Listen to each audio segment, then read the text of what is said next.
Good evening. Call the school committee to order.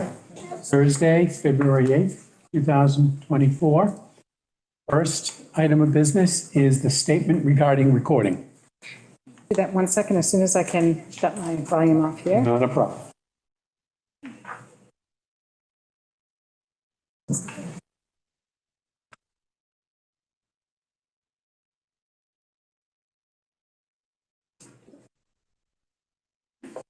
Good evening. This meeting will be recorded and will be posted to YouTube and other social media platforms.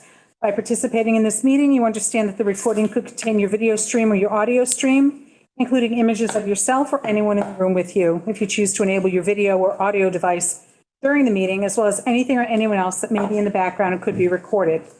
The recording could include any opinions you contribute and anything you say about yourself. On occasion, chat within the meeting could also be captured in the meeting recording. Therefore, anyone attending the recorded meeting may have aspects of their personal data recorded if they actively participate or not. Thank you.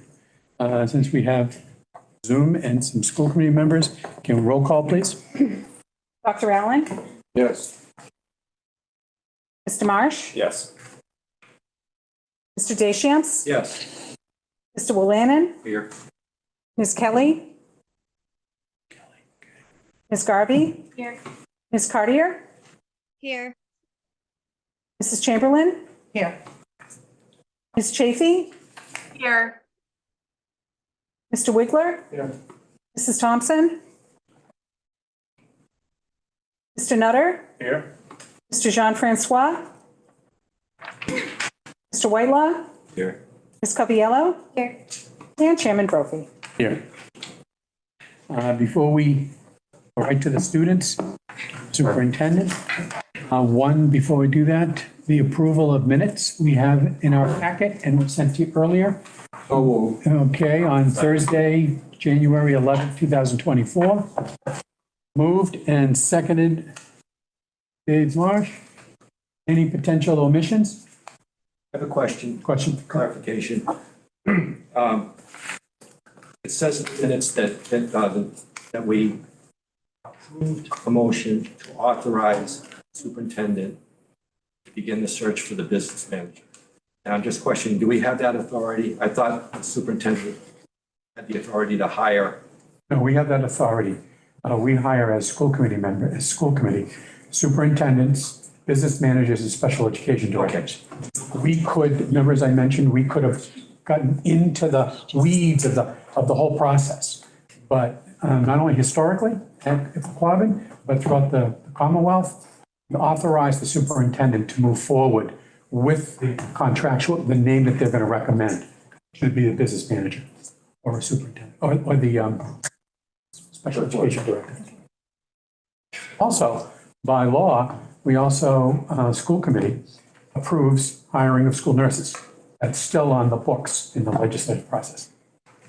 Thank you. You got it? Any potential omissions, additions, or deletions?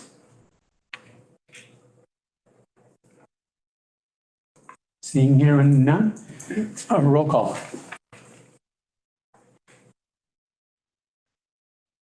Dr. Allen? yes. Mr. Marsh? Yes. Mr. Deschamps? Yes. Mr. Willanen? Yes. Ms. Garvey? Yes. Ms. Cartier? Abstain. Mrs. Chamberlain? Yes. Ms. Chafee? Yes. Mr. Wigler? Yes. Mr. Nutter? Yes. Mr. Chairman? Yes. Thank you. We have a lot of people this evening. I'm going to turn it over to the superintendent, the Student Advisory Council. We do. We have a full house, so thank you, parents and students, for coming. We're super excited to have you. We're going to kick off our night with our fourth grade students from Ruggles Lane. So Principal Carlson and Assistant Principal Cranston are going to introduce the students, tell us a little bit about the project, and please introduce the teachers who are all here in attendance as well. And some of you have some coins in front of you because I believe in order to make the magic happen, there may be something you need to do with those. True story, Superintendent. Thank you very much. So I want to thank you for your time this evening. And this is our opportunity to kind of showcase some of the work that our students and their teachers have done and kind of make history come to life. For Georgia, for Scarlett, for Declan, and for Alan, they will not be having, they don't have those names tonight, right? They're going to be known as somebody else from history. And I do want to turn it over and acknowledge the work that Kelly Murphy, Kayla Klein, and Sam Whitaker, our grade 4 team, has done in order to prepare these students and the research that has gone into it. And they really turn it into a community event for within the walls of Ruggles Lane School, so all classrooms and students attend, and then also an evening activity for parents where they work on some fundraising that goes toward the field trips. So I do want to maybe turn it over to Kelly Murphy really quick so they can give a brief sort of synopsis of the work that's been put into the Wax Museum project. Thank you, Carlson. Good evening. Thank you for having us. Each year, grade 4 takes the opportunity to study a biography of a real person. And students not only read about the person, but they also write a 5-paragraph expository essay about the person, and they become the person. One of the aspects of the project is to create a board that shows everything that they feel is important to show about that person's real life. They do research both in class and at home, and they learn how to use some of the text features and graphic features in order to create their boards, and also include some important information on their boards. But on top of that, when they become the person, they have to write a speech, and they have to write it in first person, which means they are the person giving the speech. So tonight you'll hear them refer to themselves as me and I, because they have become biographers. So these students were chosen because their boards were extensive, their research was terrific, and their speeches were fantastic. So without further ado, we have President Theodore Roosevelt, we have Eleanor Roosevelt, we have Tenzing Norgay, and we have Alan as Jeff Kinney, who is kind of a local author, the author of Diary from a Kid series, and he has a bookstore just past the Rentham Mall, or the Rentham Outlets, and his mom actually brought him to the bookstore. Oh, cool. Mr. Kinney wasn't there anymore. Next time. So without further ado, I'm going to introduce President Theodore Roosevelt. The points come in is students stand at their presentation. That's fine. You said a lot. So students stand at their presentation almost as a statue, and the fundraiser piece comes when someone comes over and drops a coin into their cup. They come to life and they tell their life story. Fantastic. Right? Yep.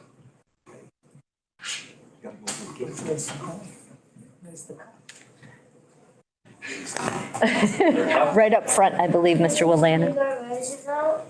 And, this is a book I read to get a lot of my research done. And thank you for listening. Hi, I'm Theodore Roosevelt. Some call me Teddy. I was born October 27th of 1858 in New York. When I was a kid, I didn't go to school because I was sick. I had asthma and that caused me not to go. So instead, tutors would come to my house and teach me what I needed to know.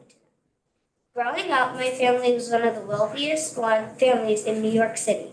One of my hobbies when I was younger was reading. I loved to read. Sometimes in my free time, I'd write natural history of my own. In 1876, I entered Harvard College where I studied German, natural history, zoology, forensics, and composition. I also did boxing and wrestling.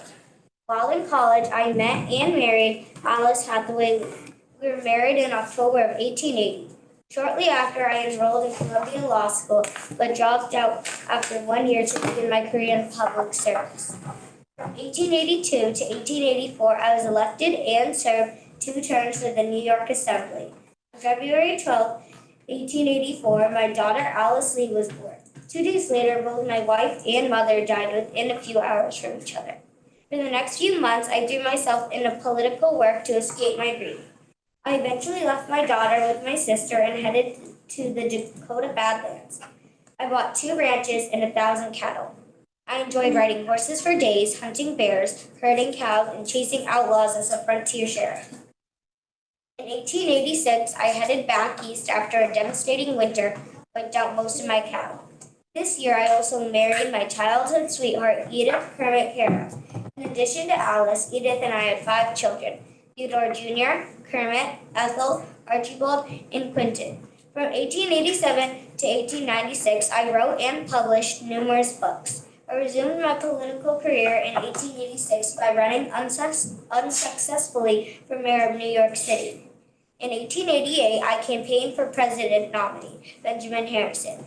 When Harrison won, he appointed me to the U.S. Civil Service Commission. I was commissioner until I accepted the presidency of the NYC Police Board in 1895. In 1897, McKinley made me Assistant Secretary of the Navy.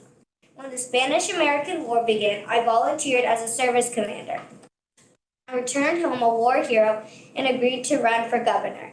I won the election by a few thousand votes.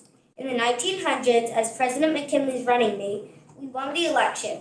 Due to a tragic accident, Mr. McKinley was shot and died on September 14th of 1901. I then became the youngest president. As president during my 2 terms, I was known for my square deal policy, and I built up the U.S. Navy. In 1906, I won the Nobel Peace Prize for my diplomatic success in ending the Russo-Japanese War. But probably one of my biggest accomplishments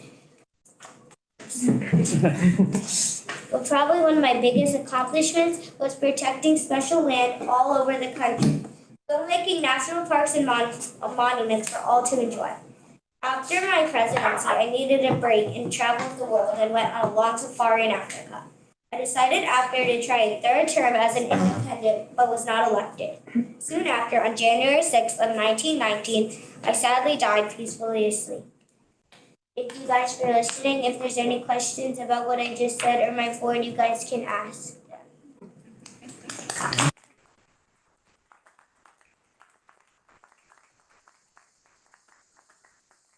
You'll notice that Scarlett looked up and made eye contact with you, and all the students are graded on a rubric system for their project, and that's one of the parts of the rubric, so she did a good job on that. I think we'll introduce Mr. Kinney next, please. Okay, who wants to put some coins in? Okay. Over there. I think it's behind Eleanor's It's board. behind the, wait 1 second until those coins drop. I want to make sure donation is occurring.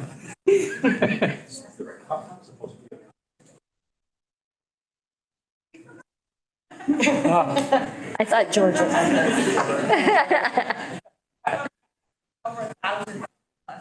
Wow, that's awesome.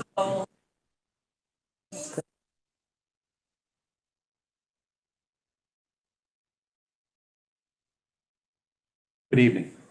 Evening.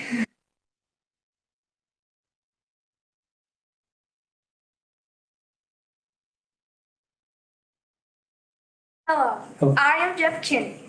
I am the author of Diary of a Whippy Kid. I was born February 19th, 1971 in Fort Washington, Maryland.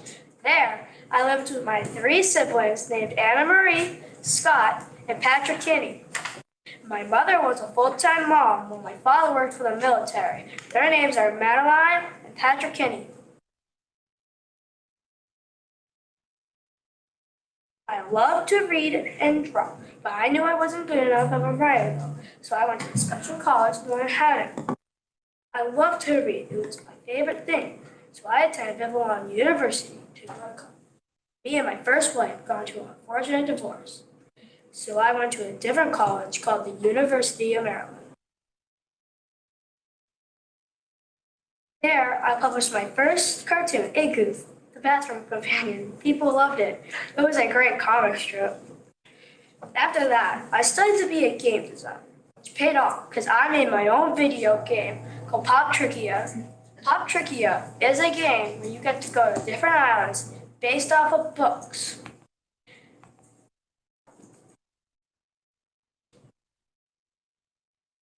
After that, I made a new book called Diary of a Whippy Kid, a novel and cartoons. It was quickly a New York's best-time seller. Over 250 million books were sold.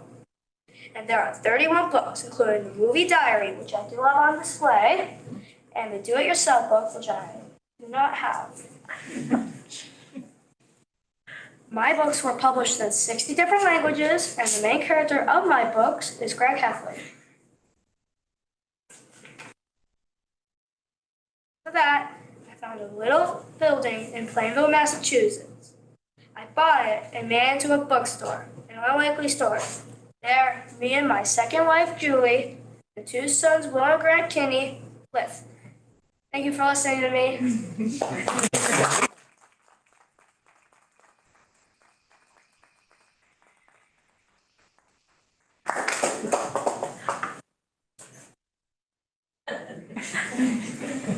Next, I'll introduce Eleanor Roosevelt.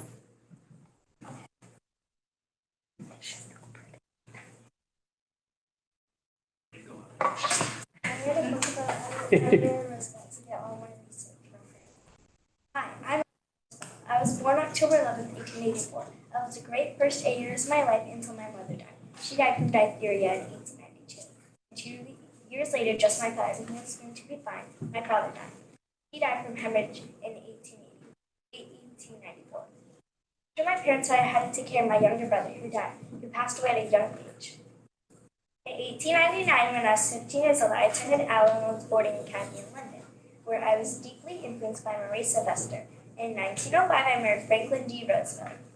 I had 6 children between 1906 through 1916. One passed away as an infant. In 1913, we moved to Washington, D.C. My husband got polio in 1921.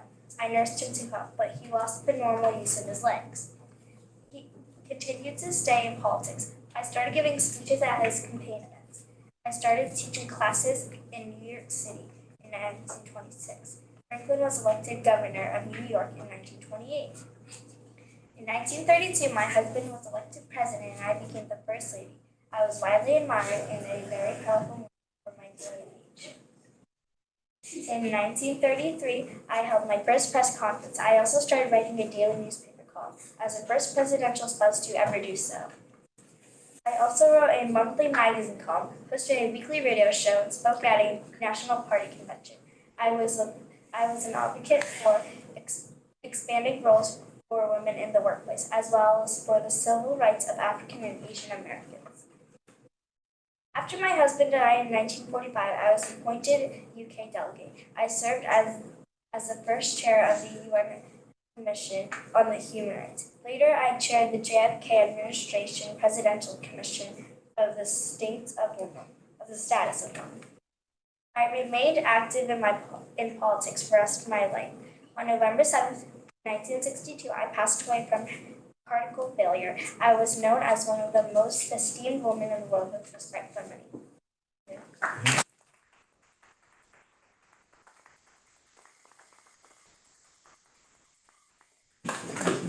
And last but not least, we have Mr. Norgay.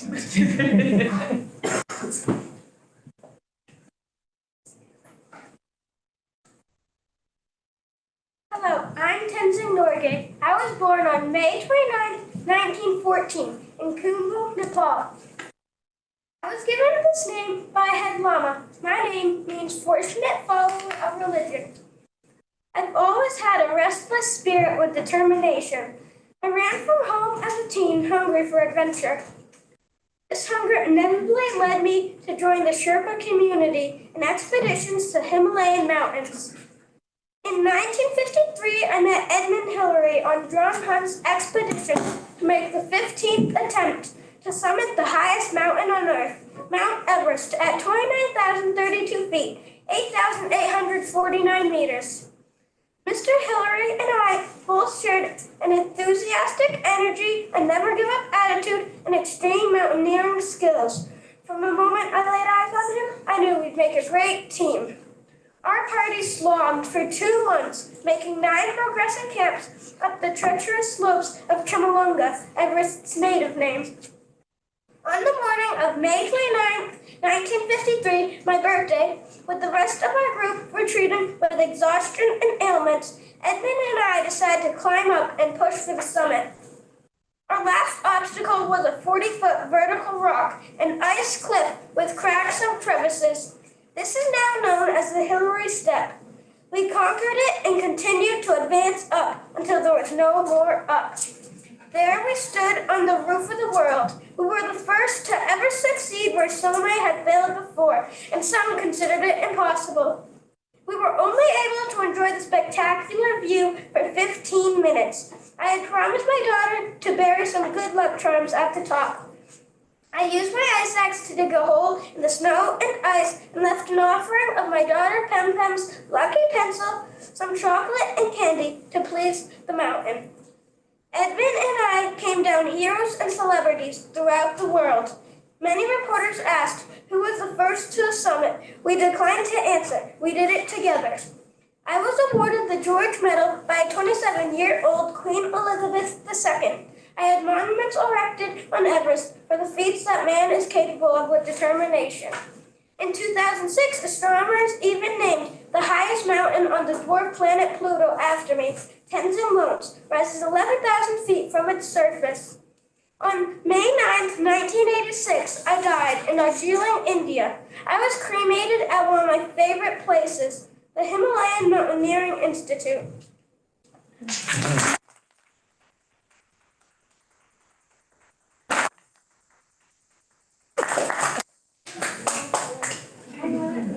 Very, very good. And I don't know if there are any questions for Jeff or Theodore or Eleanor or Tenzing. But if there are, I'm going to ask the school, my colleagues, our colleagues here, are there any questions or comments for any of you? Please. So yesterday I just happened to go to Ruggles Lane in the afternoon and found out the Wax Museum was going on. And so I walked through and I actually was able to interact with three of the famous people that were here today. I didn't interact with Jeff Kinney. And Tenzing was the first one, and he blew me away, number one, because he read as well as he did here, too. But he was in that outfit, and I'm thinking, is he going to be dressed like this all day? And he didn't see, wasn't sweating at all or anything. So I figured he must have been, so good for him. And then as I walked through, and I interacted with a few kids, but all of them had, 5-minute presentations. You couldn't be there forever. But Theodore Roosevelt and Eleanor Roosevelt were side by side in their setup. And so as I walked by, I said, "Whoa, wait a minute. Are you Roosevelts married to each other?" And both of them immediately said, "No, we're not." And they explained to me how the relationship was. That Theodore was a cousin of FDR, and that Eleanor had married him, etc. So they knew that right away. But I know these were brought in because they were great, but all of them were so good, and it was so diverse. I mean, there was Barack Obama. There were people. Davy Crockett. In fact, when I spoke with Davy Crockett, he couldn't appreciate when I said, when I grew up, Disney had a whole thing on Davy Crockett, and I even remember the song, and I sang in the first stanza. It didn't impress him too much, so that's okay. But Davy did a good job. It was just outstanding for all the kids, and the teachers were walking through there. Some of the teachers had a little, dress up there, maybe, a little hair bouffant of some wig or something. So, just a wonderful event. There were 64 presenters. Anyone else? I wanted to ask Tenzing a question. You mentioned you only had 15 minutes with you and your partner when you came up to the top of the mountain. Why was that? Because it was so cold and at the top. Negative.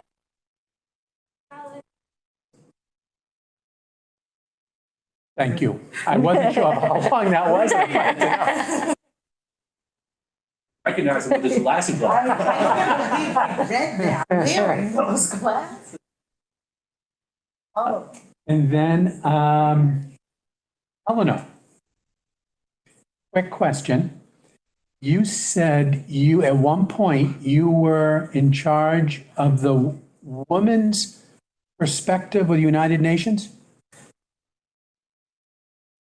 Do you remember? I know you gave me the dates. Was that one of the last things you worked on? I'm pretty sure. Okay, thank you. I'm just trying to, I'm honoring the first person, and you have researched it tremendously, all four of you. And I know I can ask Jeff a question. Everybody's going to get a question. I just want to say, Jeff, your presentation was wonderful. Your eye contact was fantastic with everybody up here, all around, behind me, in front of me, side of me. Fantastic. But before we go to the next one, I just want Jeff to know, Yep. we still have all your books in our. We do too. I was going to ask if there was, Jeff, was there one of the favorite books that you liked over the others, and why? I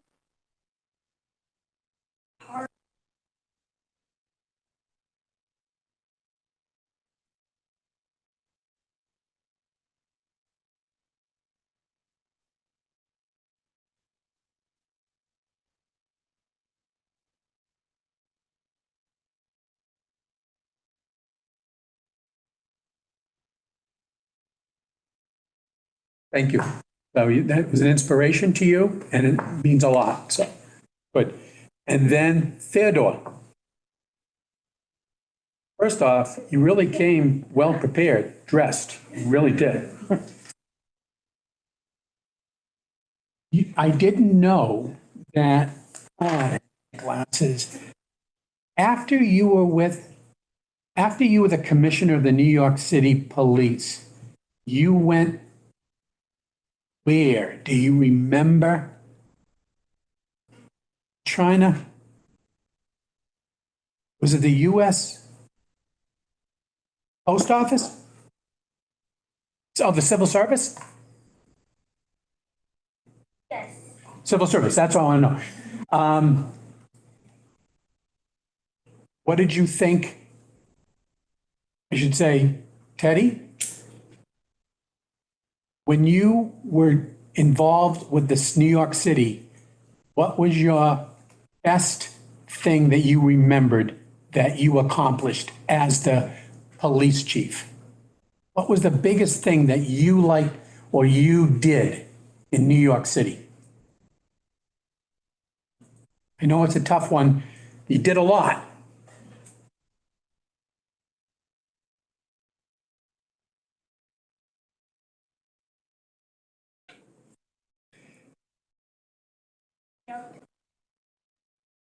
That's what I wanted to hear. You lowered, I heard and I read that you lowered the crime rate because you hired a lot more police officers and women to do the job. Am I right? Thank you.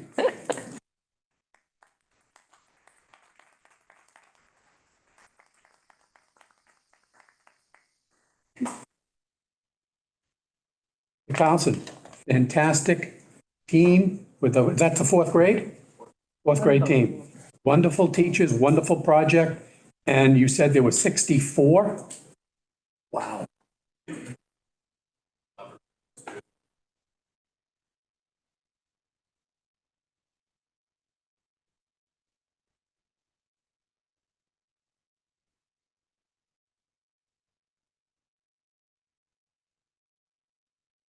Good.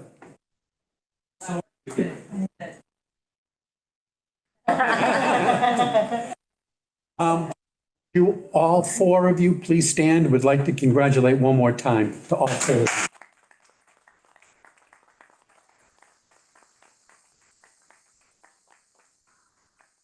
And the teachers, and the teachers.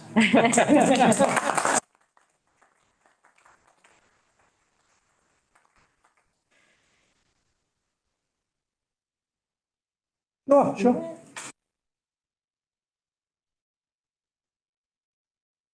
Superintendent.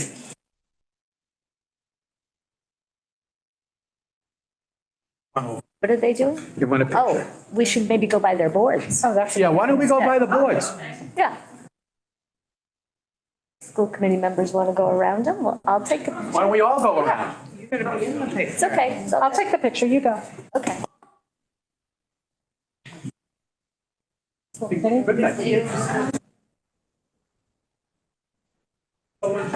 get all of us. I'm gonna take videos instead of pictures, so.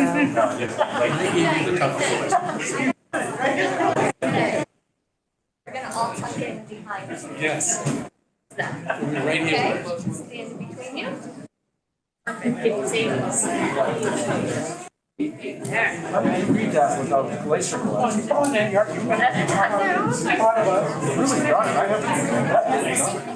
Yes, all right, we're ready. Oh, we're waiting for one of the teachers to get in there. Okay, we ready?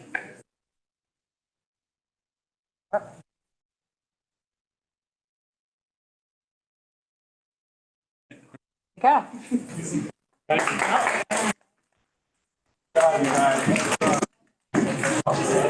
We did our first thing. That was great.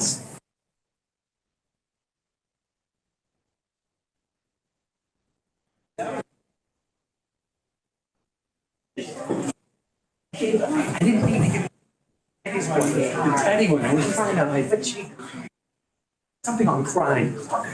I wanted to ask you about sending the ships halfway around the world and then see. Oh, the Navy, yeah. Thank you guys for coming. The Navy. Great. I can't hear you. Can they scoot? Absolutely, yes. With that many cameras going, that should get Chris, want your money back? Oh. That's mine. Oh, that's your money? Okay. Told us they were clean. Well, she had a box, but she must have gotten nervous. Eleanor. Oh. That was, I mean, that one's. You know, you think about it. Hi, how are you? How are you? Good. Congratulations, working here.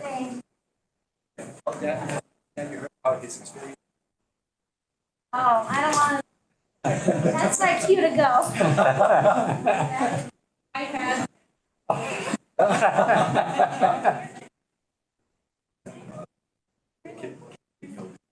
Great job. Oh, yeah, it's all.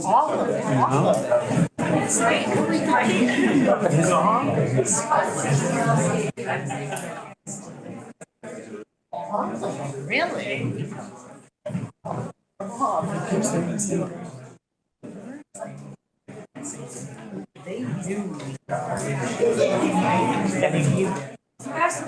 Seats, feel free to.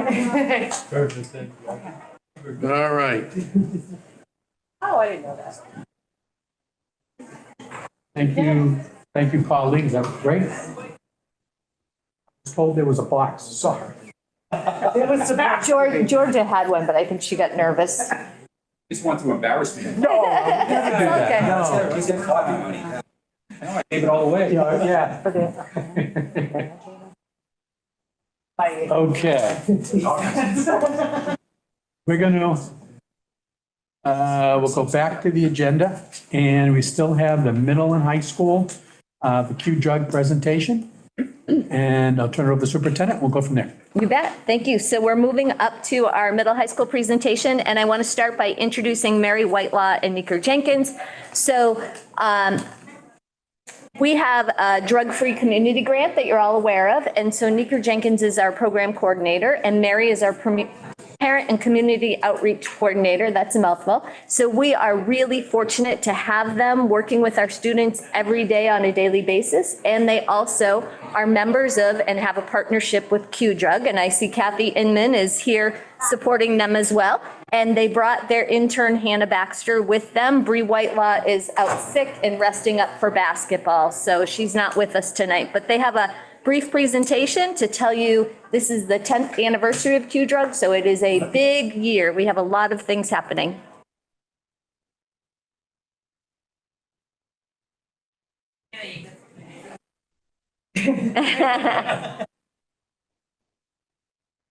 Yes,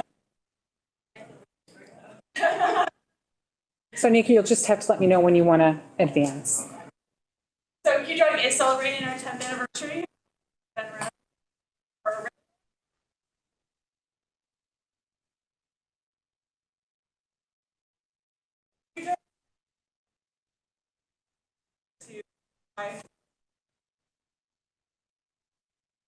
Tried twice. The second time we tried it was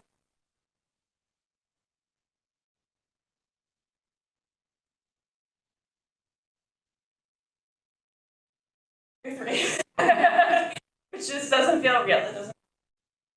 But we are in year 3. There are 2 required goals for that grant. One is to build community engagement, and the second one is to reduce substance use. Reducing substance use seems really obvious when you look at the title of the grant, but the number 1 goal really is to also engage our community and develop more community engagement around substance use prevention. So it's not just us as staff doing this work, but we really are tasked with getting as many people in our community involved. So with the grant funding, we were able to hire myself as the project coordinator and Mary Whitelaw as the youth and community engagement coordinator. And that was us in DC last week. So again, one of our biggest goals is to build community. And to do that, we have done a number of different things. We started bringing National Night Out, which a lot of communities in our region have supported for a number of years. We did our 2nd anniversary last year. We're looking forward to our 3rd anniversary National Night Out. It is always the first Tuesday in August, and it is a really big event that we hold at Alumni Field, or not Alumni, what's the other? Newell Field. Right next door to Alumni Field, because we are generally speaking not allowed to be on Alumni Field because it's right before football season, so we don't want to put any extra footprints onto that field. But we do have all of our police departments, our fire departments, and all of the youth serving organizations in our area that all come together and so show that we are here, and all the different activities are available and supportive of our kids in our community. We also, And that is a free event. We don't charge for that. So everyone coming together, they bring activities for the kids to do. It does not cost families anything that night. we've also supported Halloween in all 5 of our communities, and we started the community decorating contest. We have decorated all of our community for the last 10 years, but the last year we started doing a decorating contest to encourage businesses and families to decorate their own home rather than us decorating everybody and everything, which has been great. We've gotten a lot of really great support, especially from local businesses who've been out decorating their homes. And our second goal is obviously to reduce youth substance use. As you can see, we always, when we refer to youth substance use, we refer to the number of students who are not using. By encouraging students and to realize that the vast majority of our students are not using, we encourage them to realize that they can be part of the norm by not using, as opposed to every time we talk about everybody does this, then it feels like if you're not part of the norm. And that's just not true. The vast majority of students at Quabbin are making great choices, and we're really, really proud of them. There's a bunch of things that we're really heartened by. Nationally, the overall number of students who are using substances is actually at an all-time low. The vast majority of students across the entire country are not using substances, and that's really great to hear. And when we look at our local numbers, there's a really small percentage of the overall student population who are using substances. There's some certain things that we're definitely concerned about. Our vaping numbers are on the rise. They've actually surpassed what it was pre-pandemic when everybody was talking about the national crisis of vaping. It's actually worse now than it was before the pandemic. There's still a really small number of students, but it is concerning when we look at the number of students who are using prescription medication.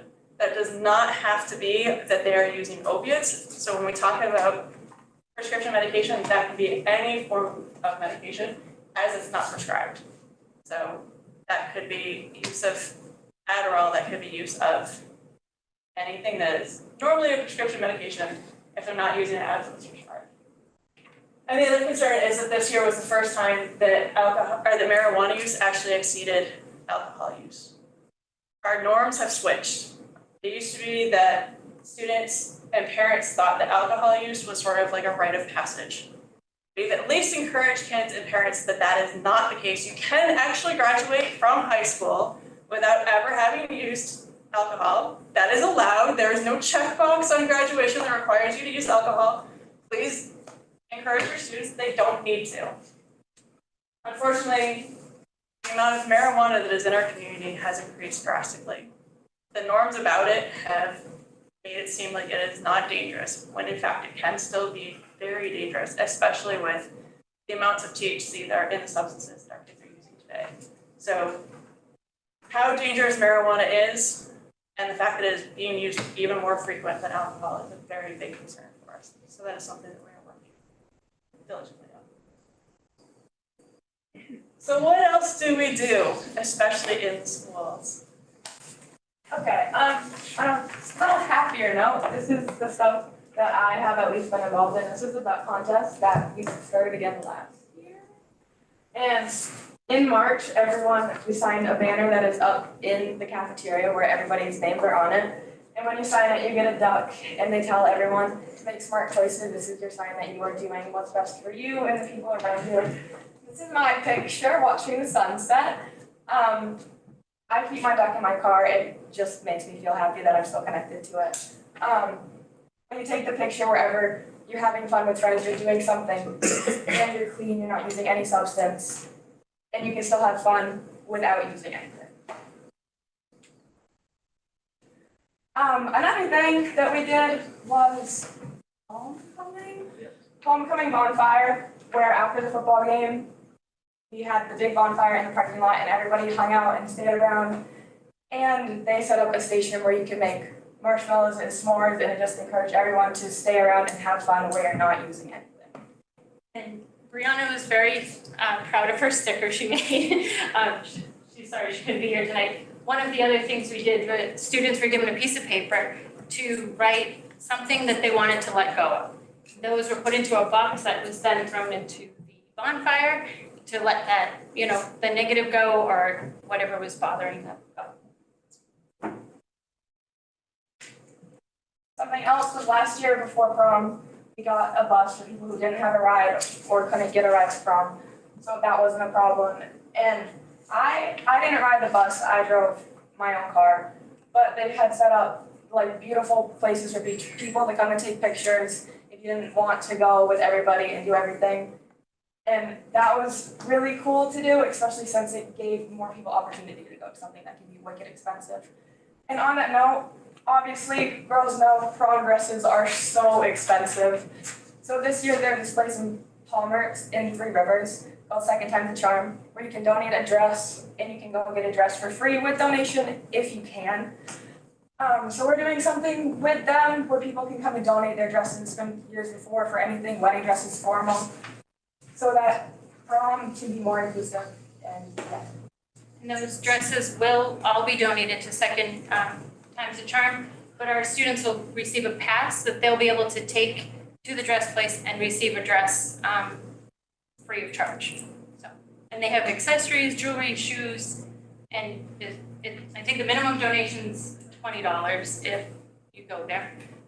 They have Mother of the Bride dresses. It's not just for prom. I know someone's looking. I'm all looked out. So one of the other things we do within school is we provide intervention services. So students who have gotten caught in school using nicotine or THC meet with either Mary or myself or Diana McMorrow, and we do a program. Most of the students we do a program called I Decide. As you can see, for the majority of the incidents, it's a really small percentage of the school who are involved. It's really only a handful of students out of the full student body that are involved in these situations.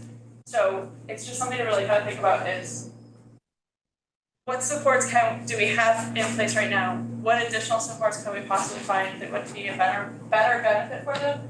But also, it's such a small percentage And it's such a large percentage of time that is being dedicated to these few students. But when we do prevention that covers all of our students, that's really the best bang for our buck. And when you look at this map, so this is that I Decide program that we do, and you can see that this is us. There is all the other schools all around us that are currently not providing this program or this service for their students. So. And this is a free program that is offered to all schools. So. You said they're not providing? The other blue dots are all the schools that are providing, but if Are you look providing. at the gap around us, there's only our five towns. Correct. But there's still a large amount around us not providing this to students. And some of those students do come to us, you know, in like high school. Right. Taking school choice. Good. So do you not want to use the program or are you advocating for it? No, we think the program is great, but there are definitely other resources that we would love to be able to add to it. Because it's sort of a one-time, if you get caught one time, the program I'm just works. concerned that maybe the numbers are, it's hard to tell, right? It's hard to tell, and I just know, you know, from past experiences and, you know, when people come to us as school committee members with concerns, that the drugs are a big problem in our high school. It's a high school. And, you know, it bothers all of us, you know, how can we help? So I just want to make sure we're understanding so that we are trying to help as many of the students as we can. And Well, and that's So part of what- our job is what- going out and working with these students that we know, you know, may be at risk for it. So making that connection and providing the other opportunities that are in our community is our number one thing. yeah, great. No, I'm just trying to understand the side to side. So the I Decide program is only for those students who have been First taught. timers.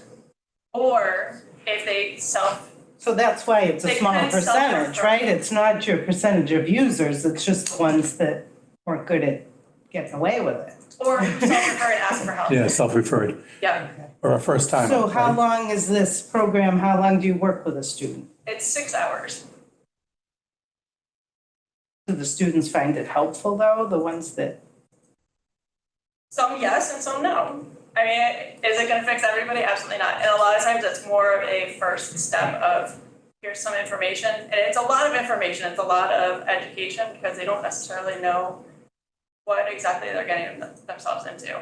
So they don't necessarily know that nicotine is one of the 3 most addictive substances in the world. Right next to cocaine and heroin. Like, that's the ranking for nicotine. So when they're vaping nicotine and they're like, it's just for fun, I just like the flavors. Okay, but the tobacco industry has made it so that it's just for fun by putting billions of dollars into TikTok advertising. And they made all the flavors so that they appeal to you as a kid. They're not appealing to me because I'm not as likely to become addicted as an adult as you are.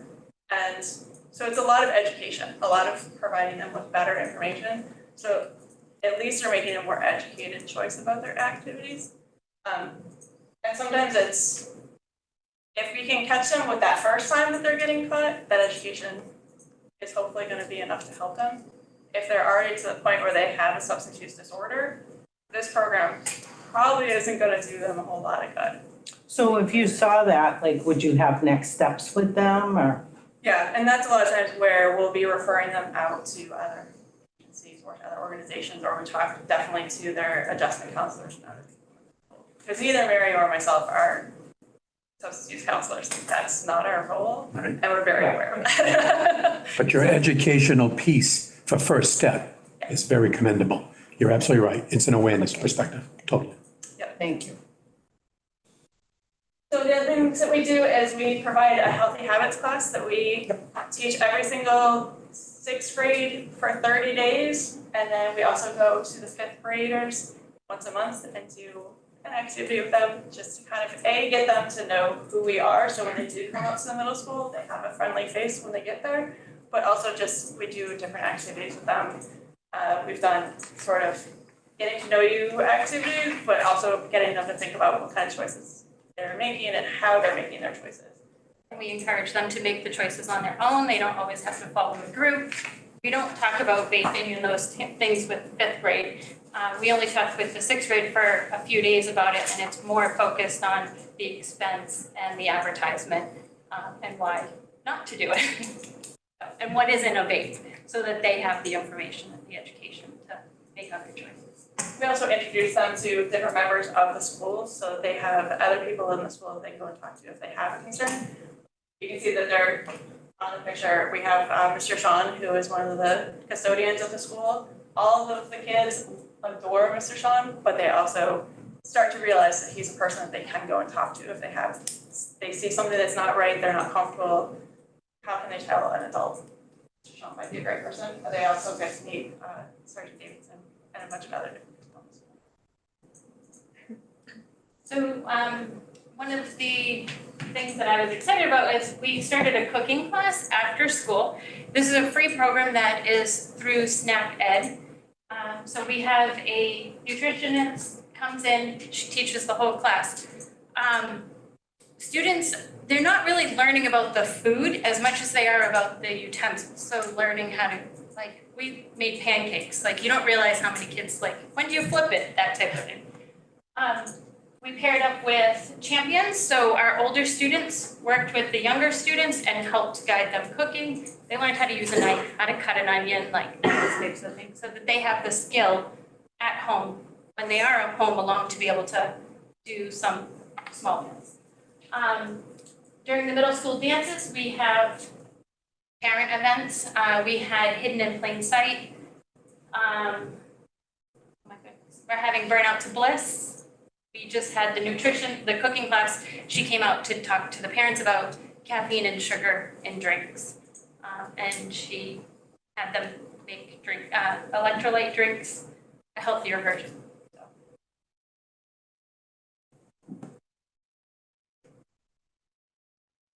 You went back up. Oh, I can start. Okay, so the community closet, I just jumped on it. It's also with the prom dresses, but there's a room, and a lot of kids help with it, a whole bunch of different groups of people. That's also something that they help with hugely, is involving completely different groups, like friend groups or cliques of people that you never talk to outside of them. So they bring the school community together more. With community closet, if a student has needs for clothes or food or anything like that, they can reach out to Mrs. Marias, Mrs. Harris, Ms. Favreau, or myself. We are moving our space to a larger space so that the outpouring of donations has been fabulous. So the students are now working to hang up a lot of the clothes, so kids will be able to shop, and it'll be open to the community to be able to come in and get the things they need. We're at lunch duty, just so the kids can see us, so we can have conversations. And then the quiet room is Very excited about it. they have this room downstairs at lunch because obviously you have kids who are not as social and don't want to be in a loud room.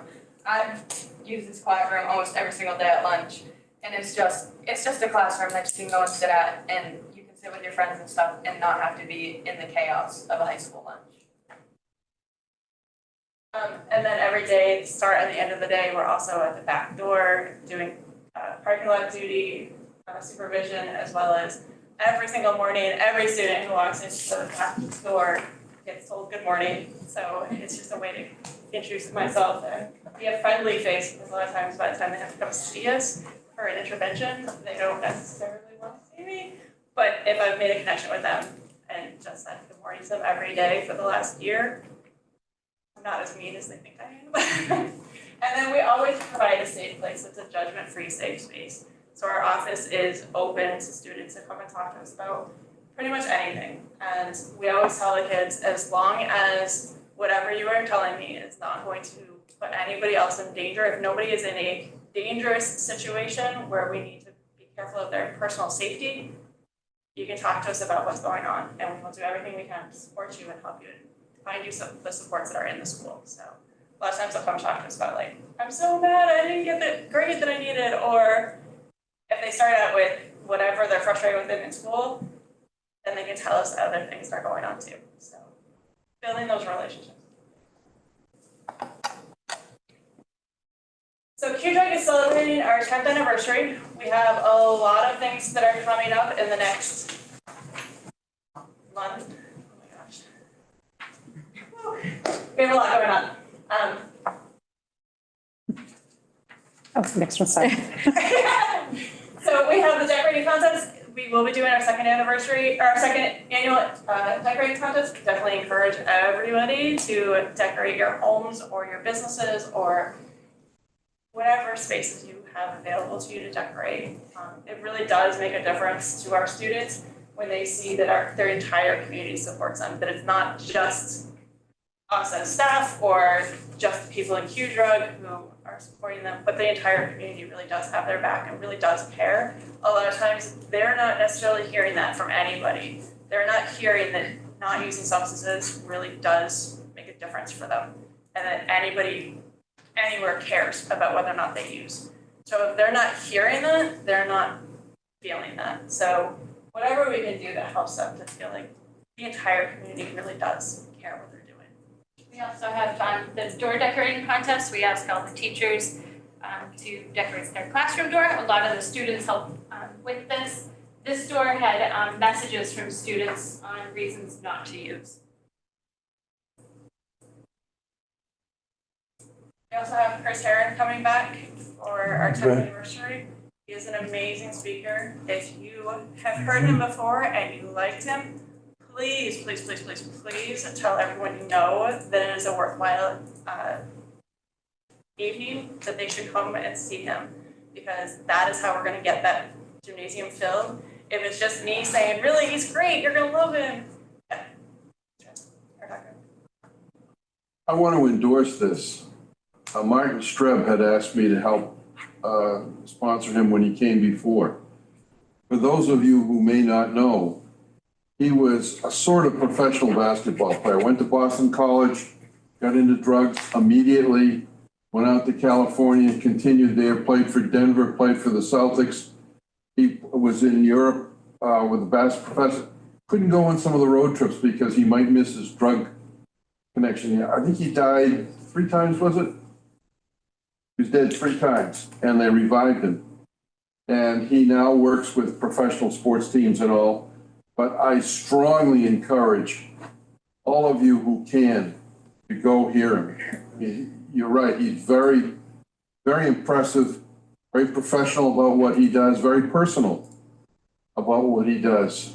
Steve Brewer said his father was in the legislature with him for a little while. And Steve is pretty personal about this sort of thing too. But Chris, when is he speaking? March 7th. March 7th. Is he going to be in the main gym? Yep. Again? Okay, well, I do strongly encourage all of you who can to hear him. And he will be speaking to all of the students during the school day that day as well. So every student in the middle and high school will see him during the day. We're also hoping that a lot of those kids will go home and encourage their parents to come back that night. But he's a great speaker.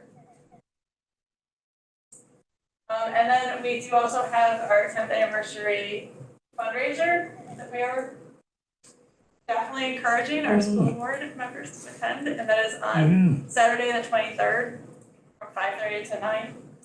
It's at the High Allen Estate. We ask that you join us.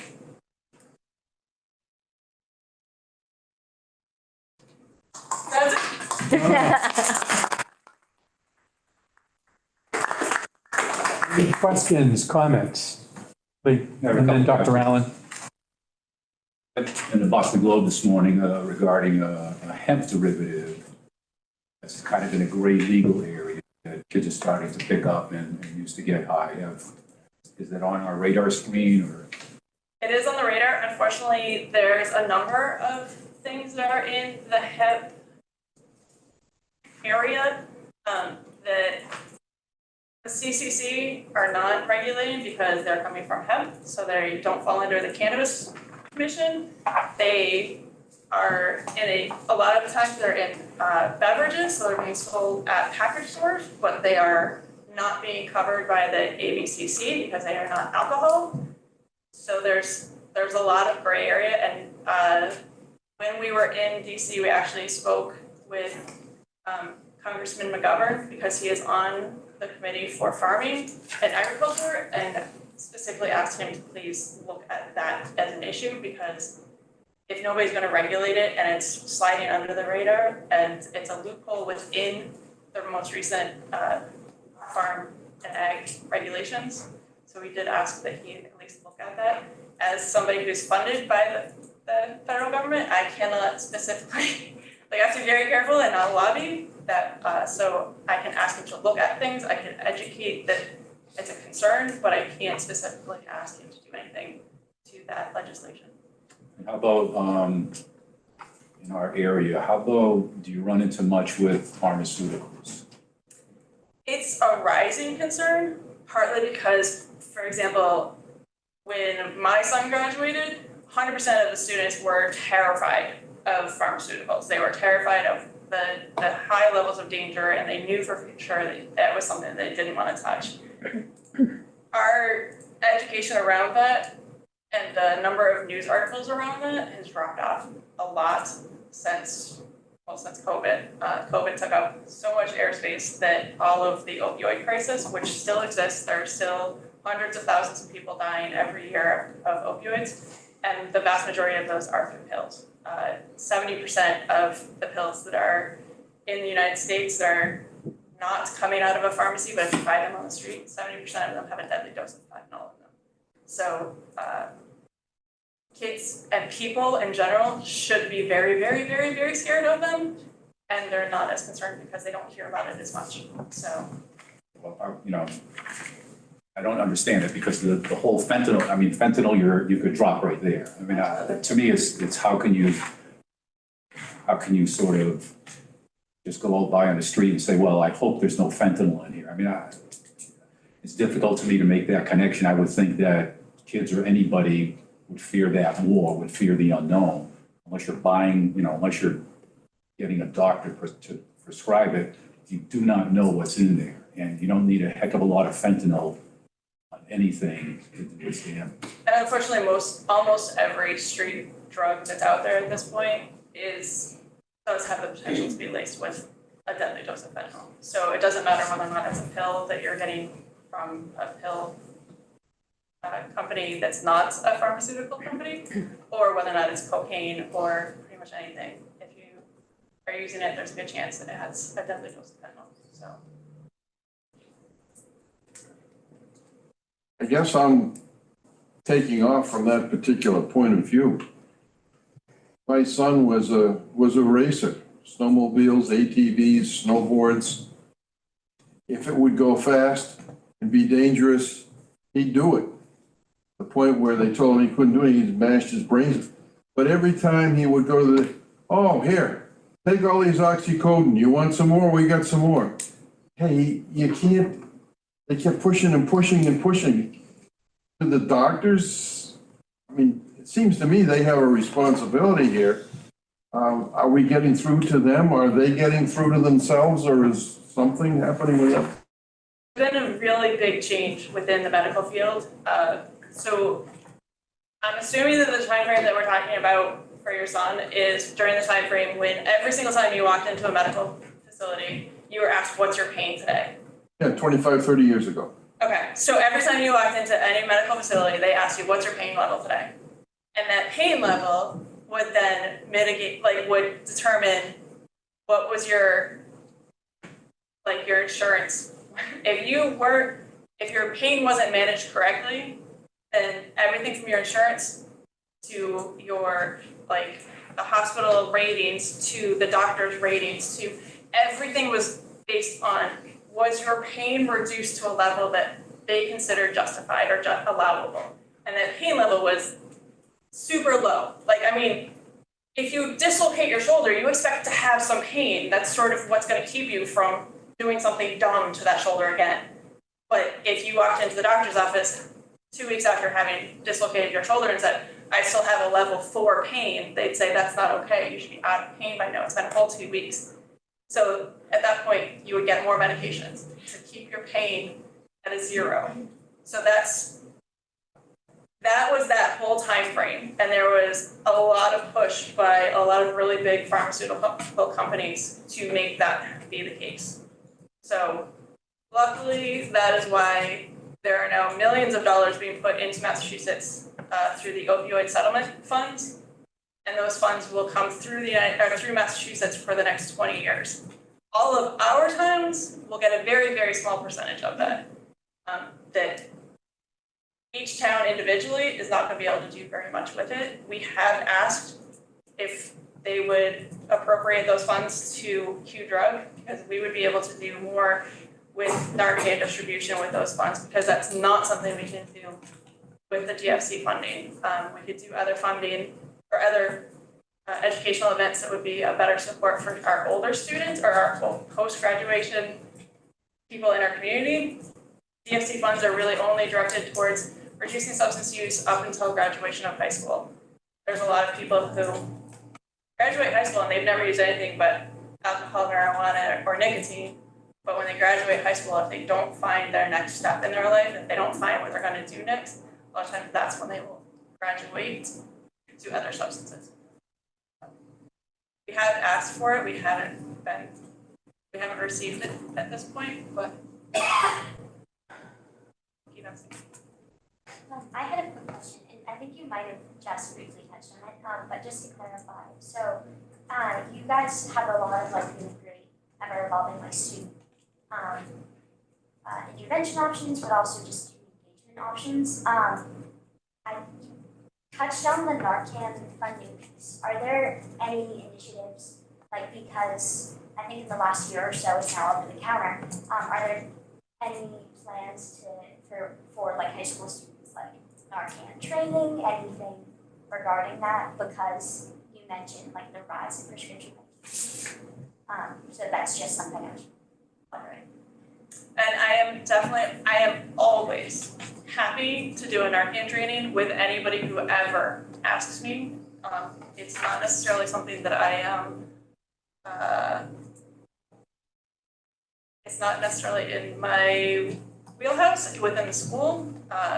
That would fall under the school nurse, and the school nurse has their own required protocols. That being said, if you ever run into me in the community, I am happy to provide Narcan. I do have Narcan available, and I'm always happy to do a training with anybody who ever asks. Walter? I got 2 questions. One, you see social media as a big driver of substance abuse problem we have, or no? On 2 levels, yes. A lot of substance use is about mental health. And so when you don't feel comfortable with who you are, if you're not comfortable in your own skin, that is when you are most likely to use substances. Most people, if they are confident and comfortable in who they are, what they're doing, and where their life is going, they don't need to change themselves by using any kind of substance.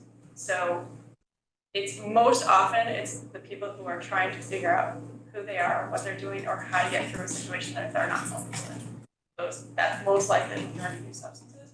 So increasing that feeling through social media of I'm not as good as somebody else, my likes aren't as high as somebody else, my picture isn't as amazing as their touched up picture that they put in, whatever social media things. Yes, the other thing is social media, and parents should be very aware of this, as a lot of times social media is where people are making contacts with other people to be able to buy substances. So it is definitely a concern, and if you see in your child's phone that there are lots of random emojis and you don't have a clue what they are, you might want to try and figure out what they're about. My other question, totally different.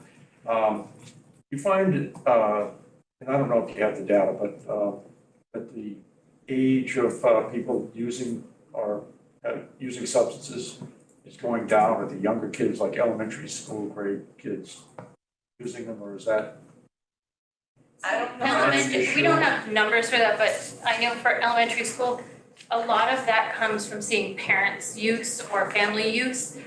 they're not necessarily going out and buying it like off of social media like our high school students have access to. Medicine cabinet. Or mom or dad leave it on the counter. I do know that children under 6, there's an increase of children going to the ER from gummies and other things like that. Right. So that was one thing last week when we were in DC, that one of the trainings that I went to talked about like securing your edibles, just so that children, because a gummy looks like a gummy bear, and they grab it and eat it and it's very harmful to them. So, but for those older elementary schools, it's more they're trying to be like.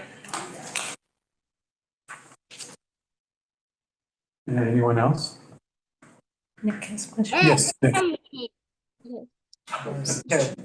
Charity?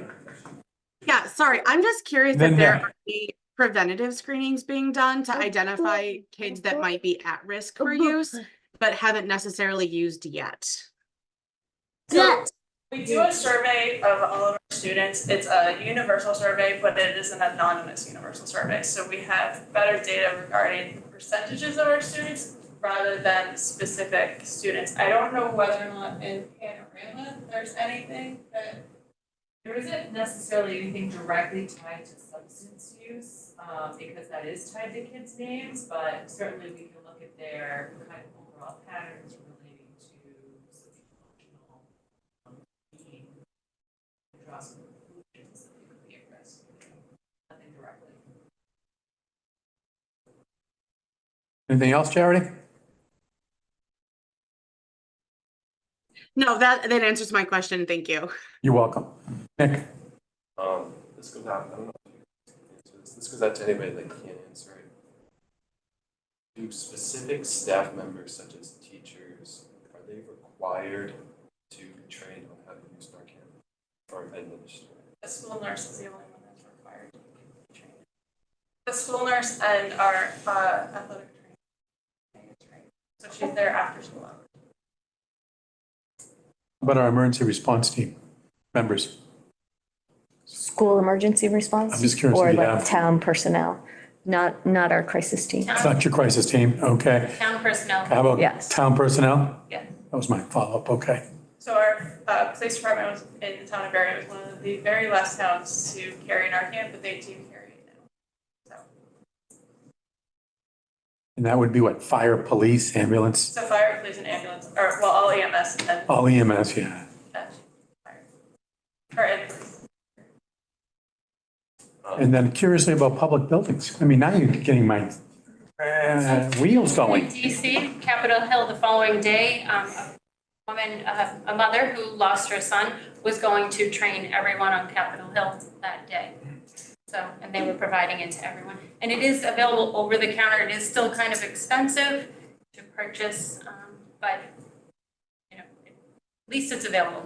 Right. If there's or people who would like to have Narcan, again, we do have ways that we can access it through places like AIDS Worcester and places like that. So we can bring it into the community if there's people who are interested in training. Jess? It only has a 2-year lifespan, so Gotcha. I try not to have too many on hand.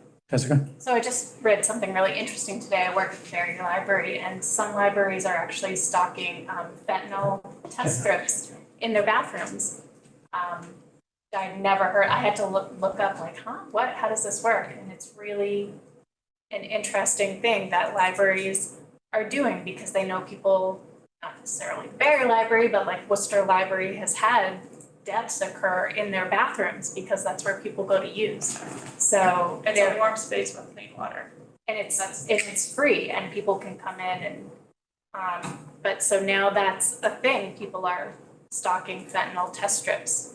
I did not know about that until today, so. Hopefully they'll start stocking xylazine test strips too. That'll be nice.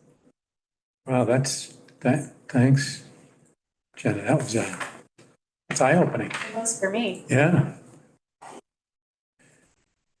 Just to let you know, these ladies have been offering Narcan training at least once a year for the last 10 years.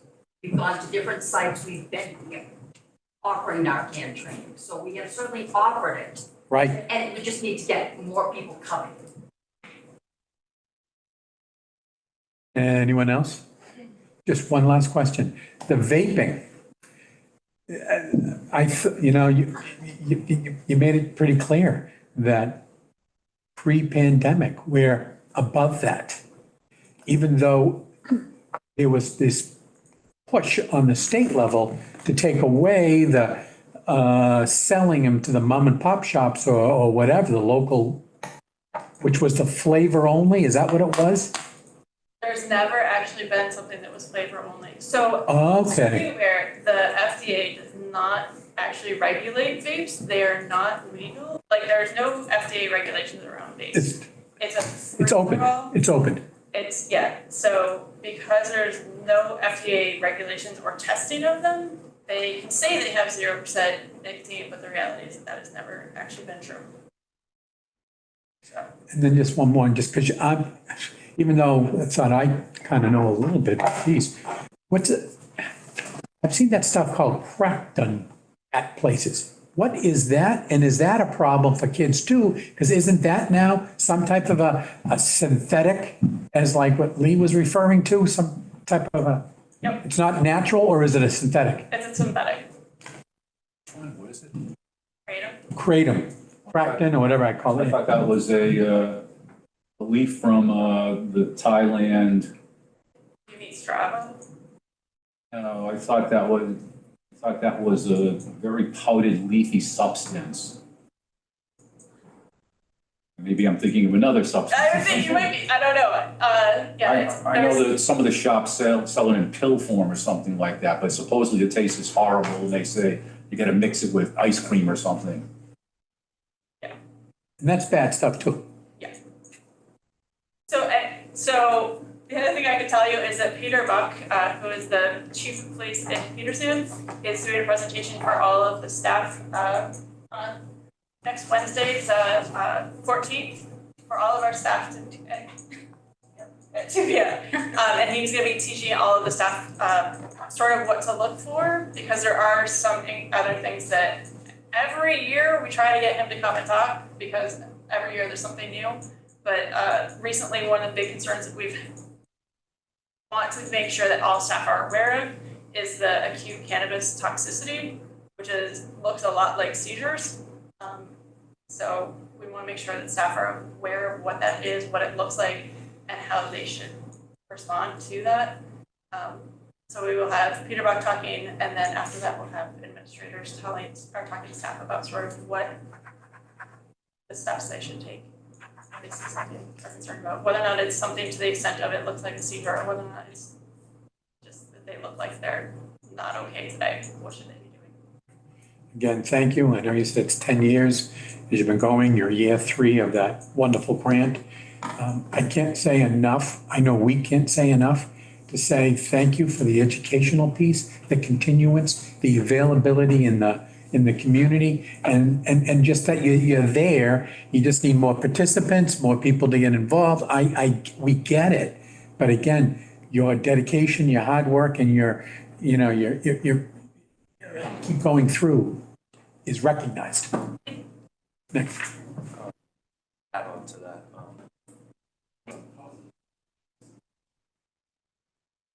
Was last year I had to do my activity. And we also topic something to focus on project. So I focused mine on the use of adolescents. Luckily, I was able to work to be able to kind of not only gain information locally, but also to physically do a project. So I was able to go around to some of the elementary schools and present to Beautiful. grade, and I was able to kind of tell them about like what vapes are, why I don't, what good choices they can make instead. And then I had another student with me, and he presented on alcohol, and then we both presented together at some of the elementary schools that we could that year.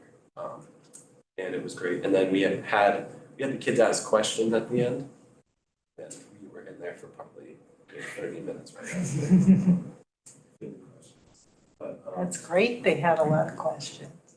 And they were also good questions. It wasn't anything like, kind of like sad questions. It was good questions about them asking stuff about us, about like activities. And then like we asked them, what are some things you guys like to do outside of school? And they all raised their hand and they all gave us a whole bunch of that's just something. And I just want to add a quick, so when he comes up to our sixth grade class, a lot of those students remember him from last year. So him and the other student are now a positive role model for the younger students to be able to see every day, see them making, healthier choices. Healthy choices. Well, thank you very much.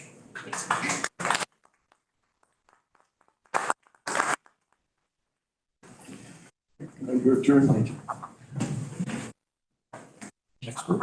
Nick and Isabel. No, they're here, I'm sorry. Oh, gotcha. These are our future Eagle Scouts. It's part of their, what they have, one of their requirements. Okay. So isn't it awesome that we have 4 of them? That's pretty amazing.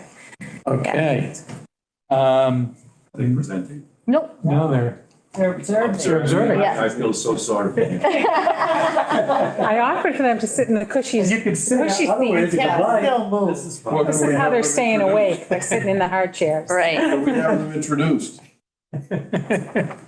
Yeah. Introduce yourself.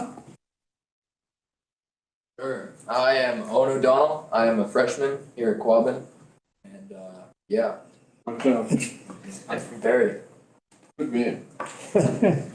I'm Ed Metcalf. I'm a junior here, and we're at the OCAM troop, but Okay. still part of the school and the system in the town. You live? I live in New Braintree. New Braintree? Okay.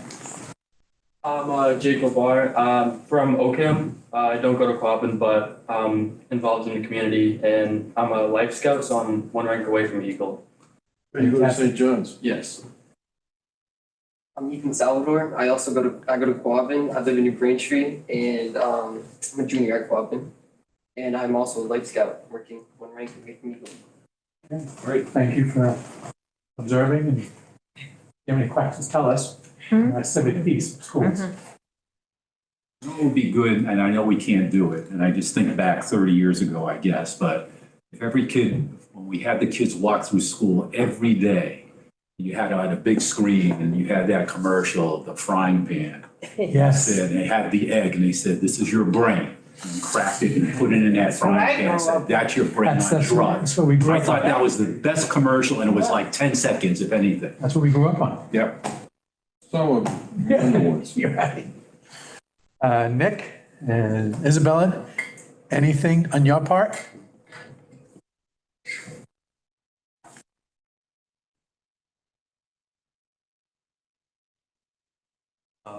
So lately met student success work.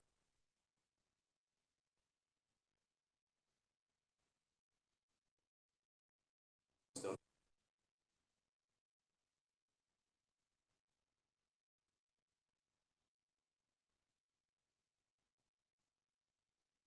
help is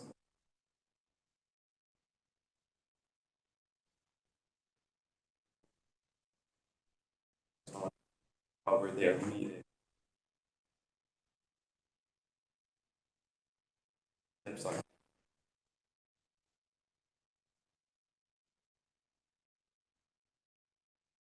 distract.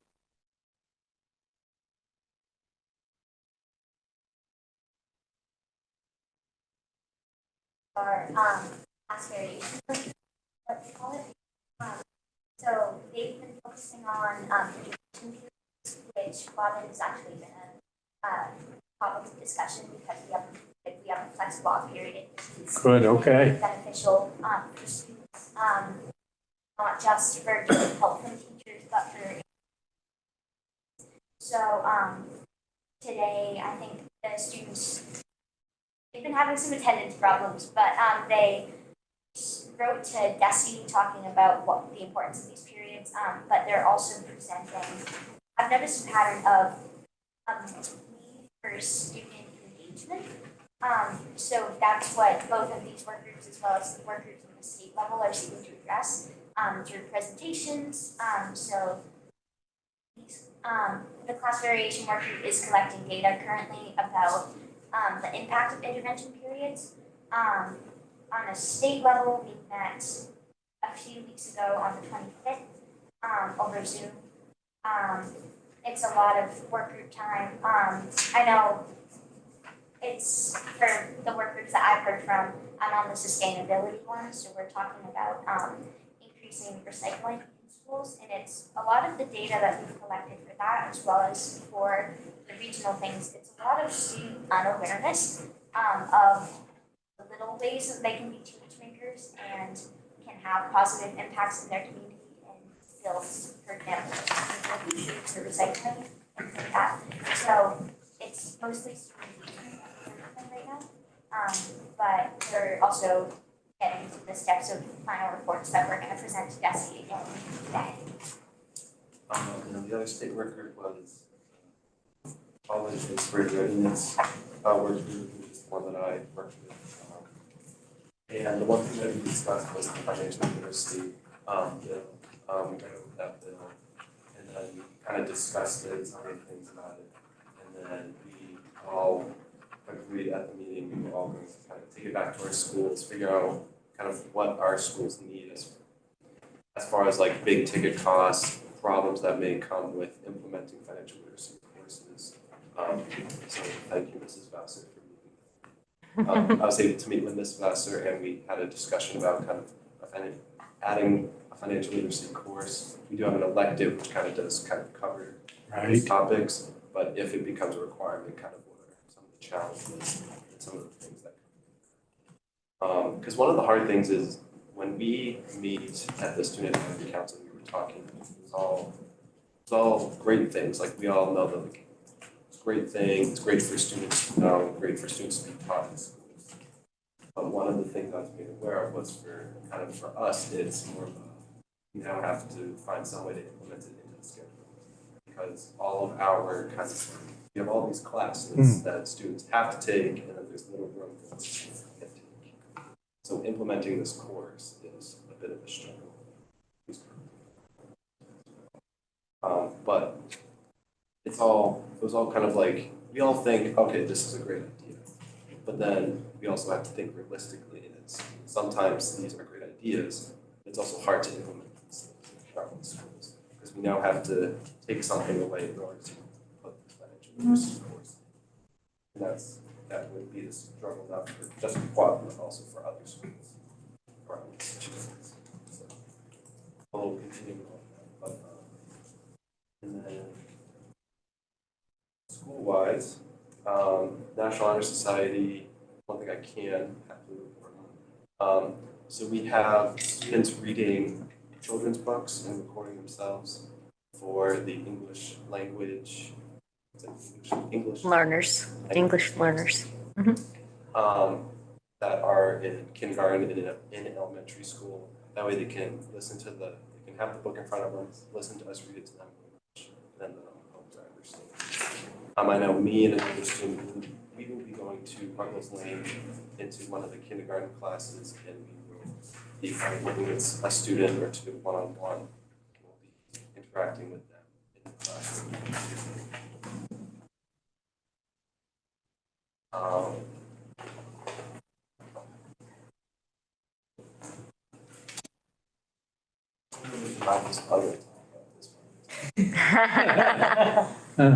Next Tuesday is Quabbin boys and girls basketball senior night.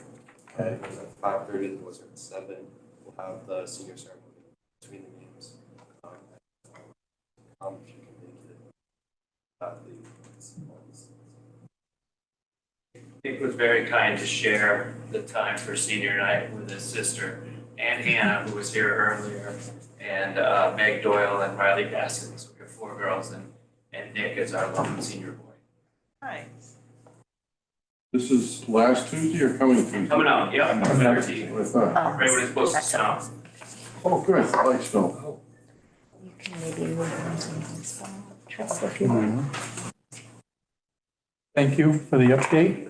And then on the state work, we're doing the exact same stuff, which I'm glad. Thank you for, passing it up about the flex block and the advantages. What are the features, what are the advantages, what are the benefits, type thing. So, thank you. I know there was a lot already we've gone through, and we'll get back on schedule, but if it's okay, I want to do the quick, under new business, approval for overnight baseball trip to Cape Cod, March 23rd, 2024, March 24th, 2024. Superintendent? I'll turn it over to our varsity coach. He's been doing the work, trying to lay the groundwork for this quick trip. Hi, I'm Mark Batista. I'm the varsity baseball coach at Quabbin. And a couple of months ago, I started to think about maybe taking the team down to the Cape or the South Shore, because we never are able to get outside here. We end up practicing in the gym, and a lot of years we go right from practicing into the gym into our first game without being outside to catch fly balls and pop-ups and all the things that you need to do to get ready for the season. So I put together a little outline for you to look at. It pretty much lays out everything that you need to know about the trip, what we're planning. A lot of research ahead of time here. I don't want to go through the whole thing, but if you take a look at it, then pretty much gives you everything you need to know about what I'm planning. I have 3 other coaches that will be with us. We'll lead the team: Jim Hopp, Mike Leander, and Rich Gilberson. Going to be 14 kids, 14 players on the trip. So it'll be a good ratio between chaperone and number of kids.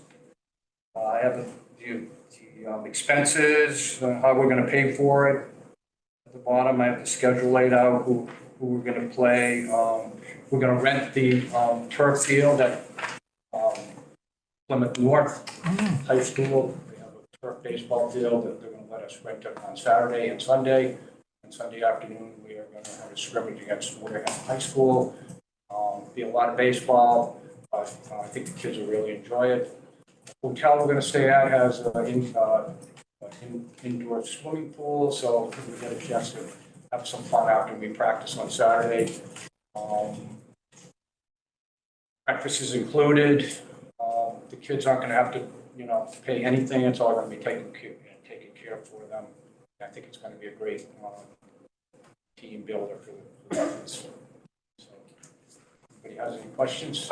Dr. Allen? Yeah, move approval with the usual provisos. Second, okay. Any other questions? Yes? I can say as a former baseball mom, this is very important.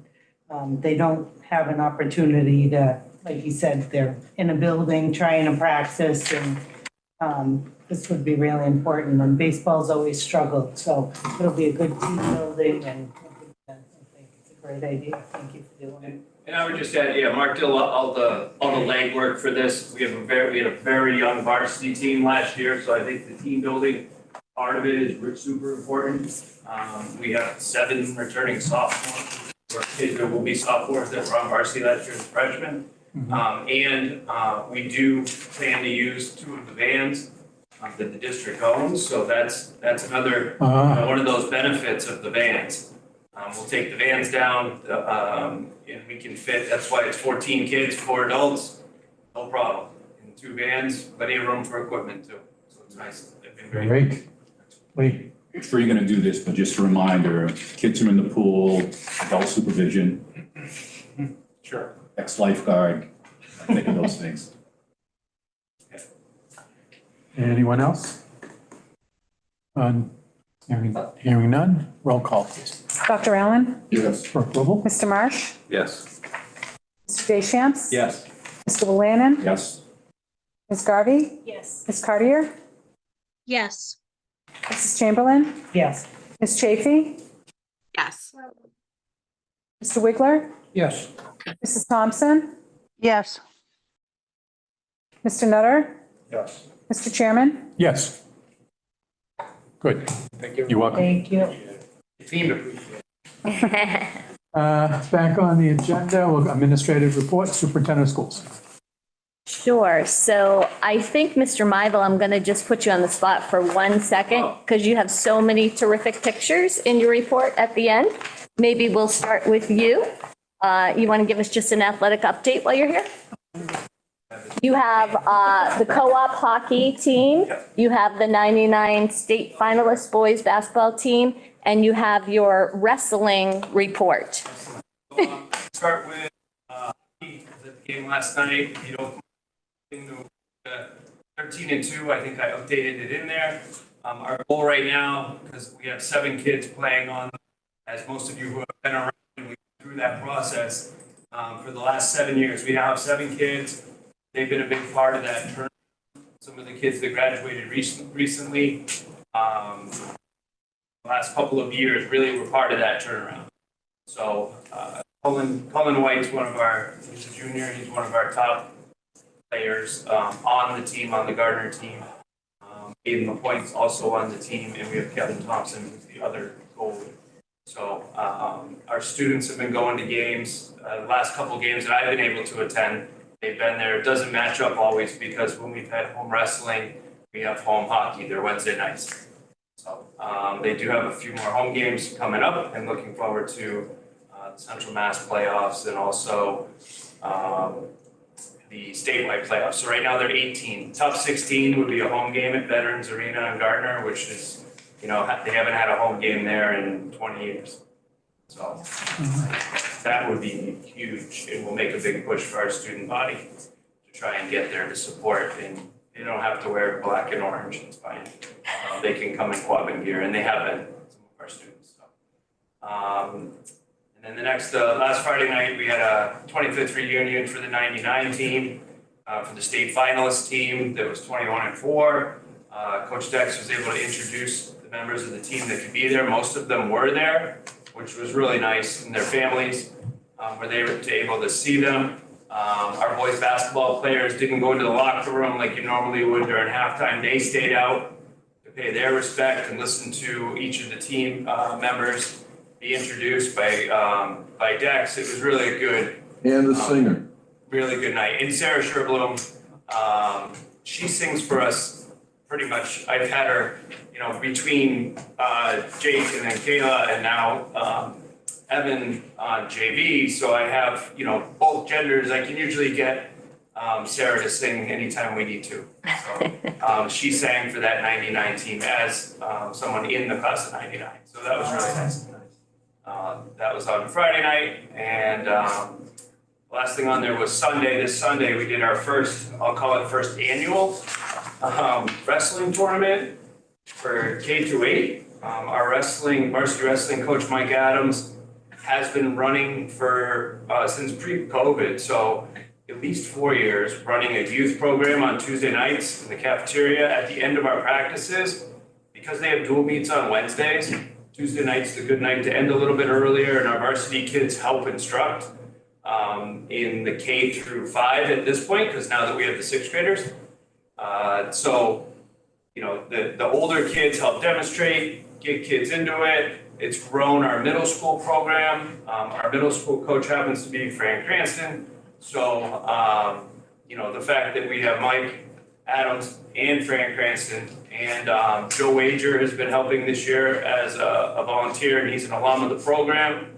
So Joe's been great. Joe's been working with the middle schoolers, working with the JVs. He helped a lot with the program on Sunday. We had almost 300 participants in K through 8 participating. We had 3 of our kids win their weight classes, which was nice. And then we had a ton of our youth kids that were wearing our white, just very generic Quabbin Youth Wrestling t-shirts around. A lot of those kids were winning matches, so it was nice to see that program. And it was good because our wrestling team travels everywhere, all over the state.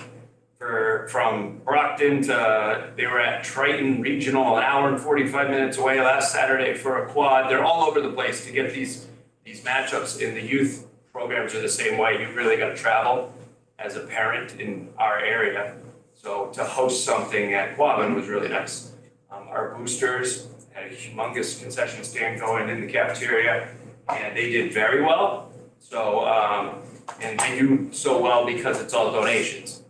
The parents, it was really well staffed. We had a lot of parents working from quite literally 5 a.m. until 3 or 4 in the afternoon when we finished up. By 3, we were done with everything. So it was, if you saw cars parked everywhere at school, all the way over to here, people were walking from this lot all the way around just to come in. So it was very successful.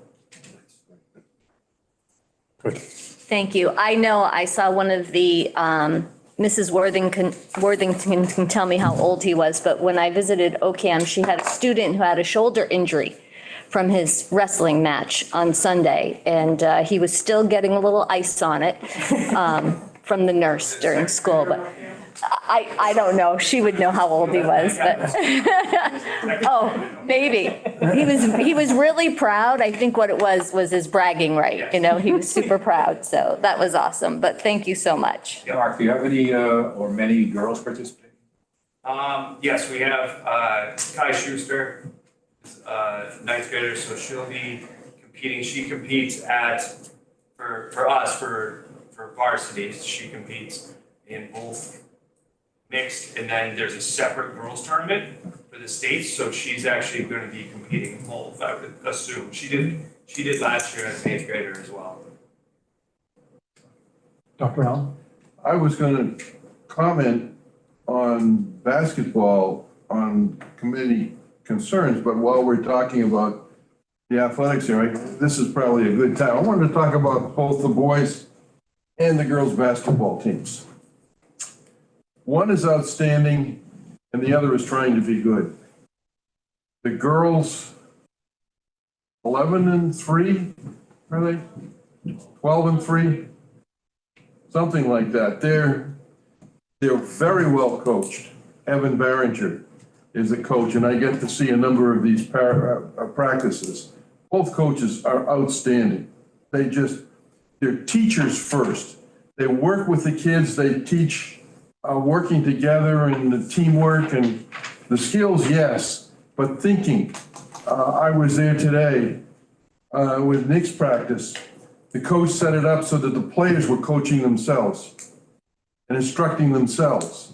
I mean, it's that kind of thinking that you see. Now, one team is doing, I saw, it was a double overtime. Who would they play in that? Who? Hudson. Hudson. No, refereeing was terrible. But He kept himself in the game, though. He did a good job. Good. I didn't get thrown out of that. So, but they kept working and they knew what they were doing. And the two guards they just did a wonderful job, wonderful teaching, wonderful instruction, wonderful teamwork, and great success. It was a double overtime and we win with 2 seconds to go. She got a layup, I think. So that was one of the most exciting. And then Tuesday night, Gardner. They were mouthing. They got technical fouls for unsportsmanship kind of stuff. And I mean, they make basket. Remember, Nick? They just. And I talked to Dennis after. He said it was the first time they'd beaten a winning team in 2 years. But he's a teacher.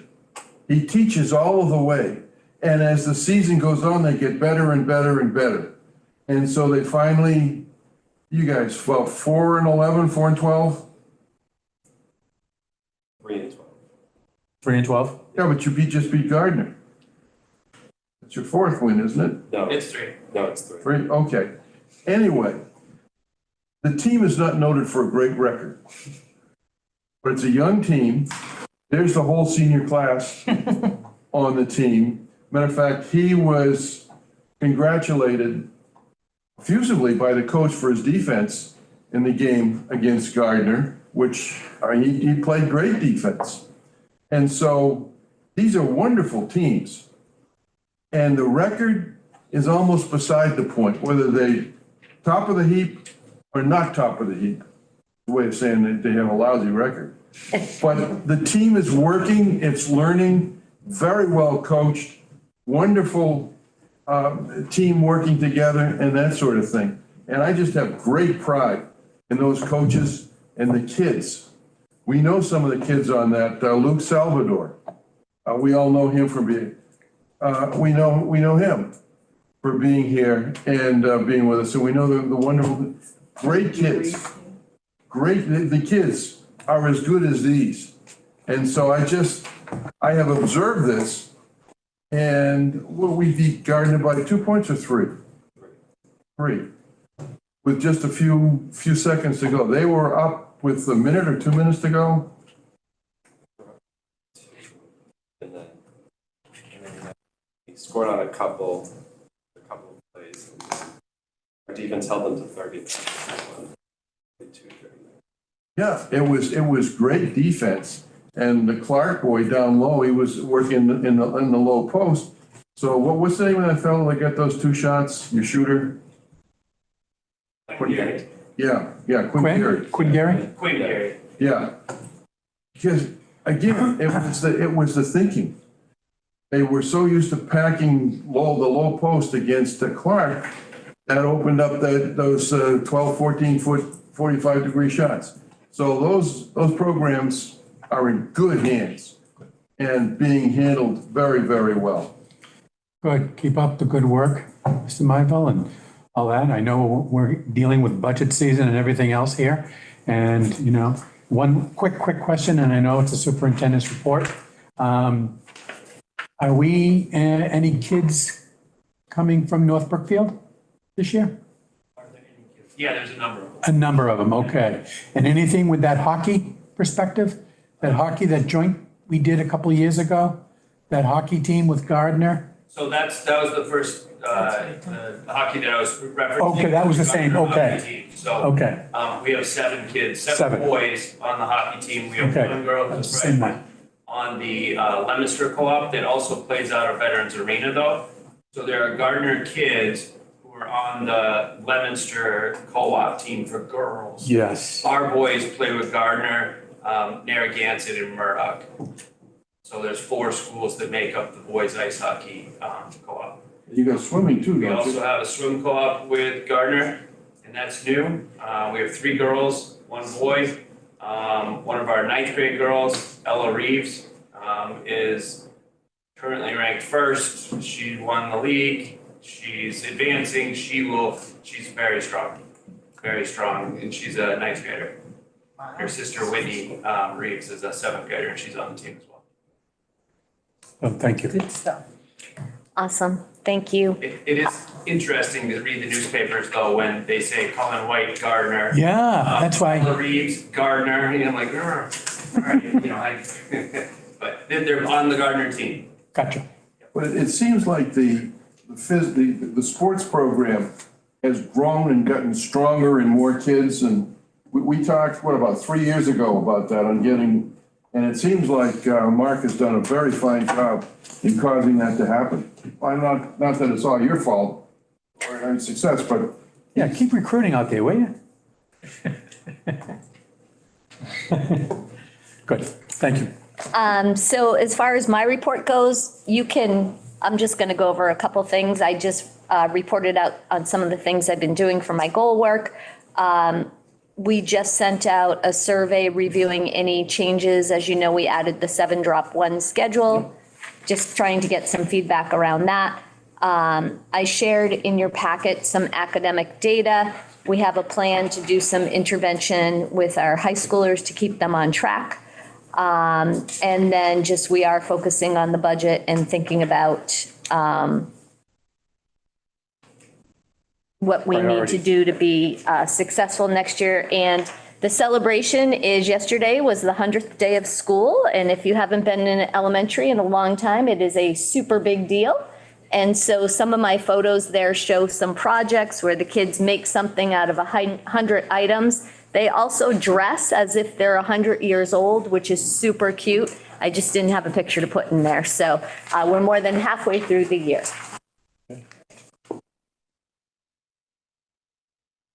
Gary. Interest of time tonight, I think. We are looking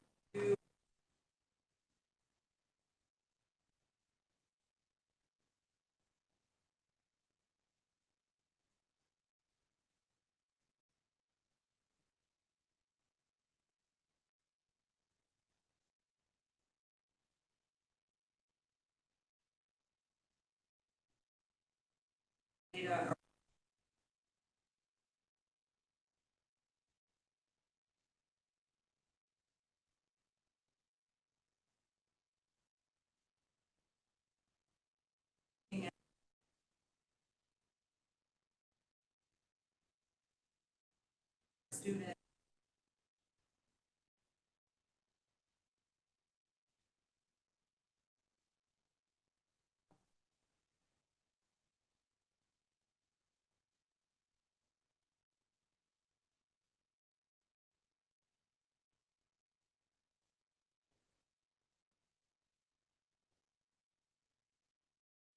Great.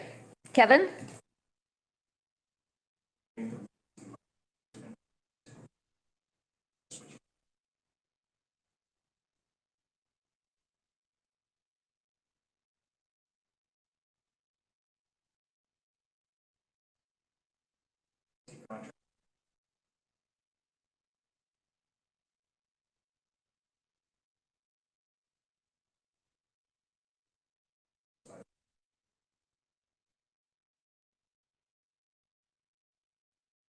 And Andrew, I believe, is on Zoom.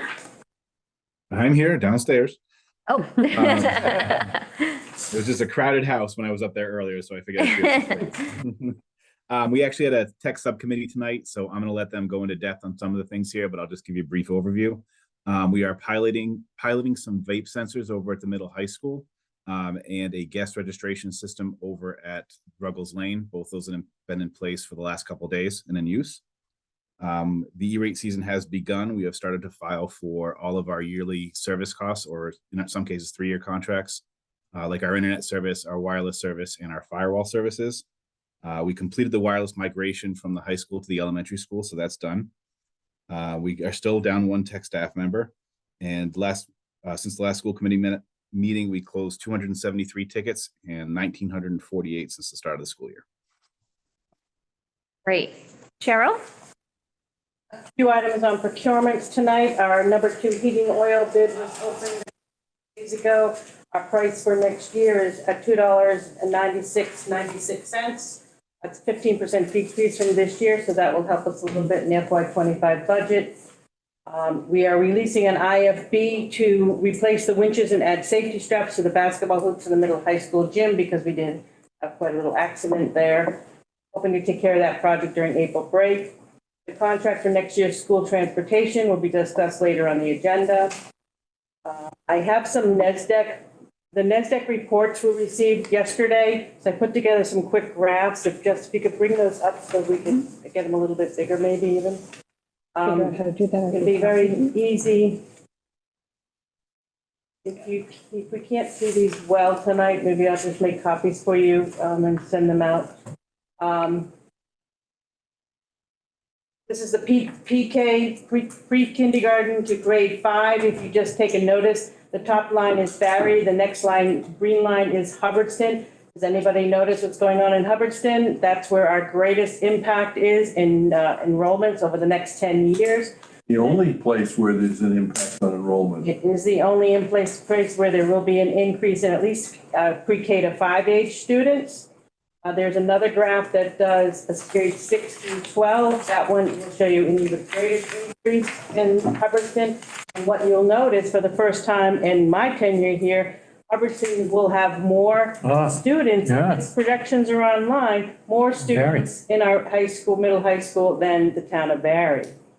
We also created a graph for PK to 12. And again, you'll see that Hubbardston will overtake Barry in the next 10 years of having more students in our district, while other towns are relatively small increases in enrollment or decline in enrollment. Dr. Allen, you have a question on this?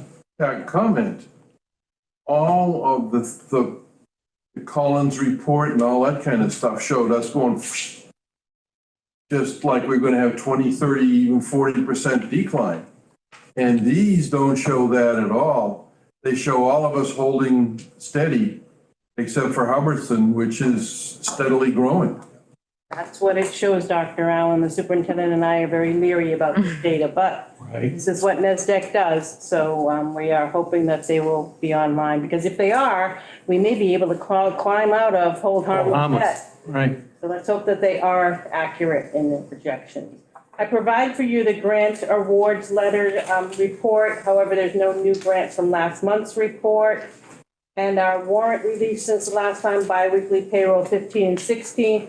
weekly payroll 29, 30, 31, 32, accounts payable 54H, 55A, 56B, 57B, 59F2. You'll see that I noted 58A was not missed, it's just in process for the next warrant cycle.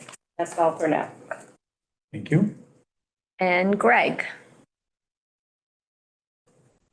So we have just it's to reminders of some things we talked in the past that we're having a career job fair at the end of this at the end of this month.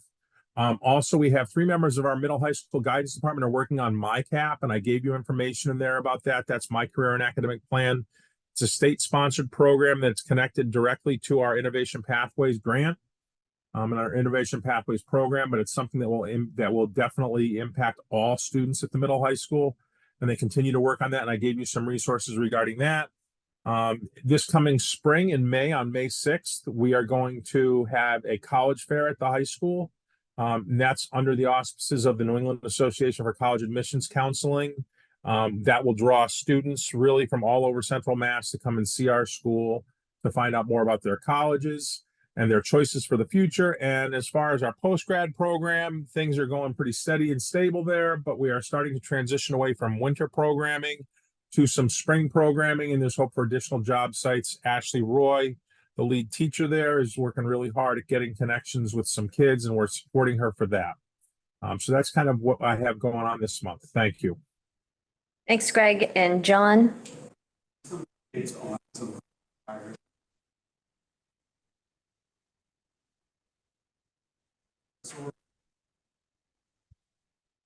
And we fortunately have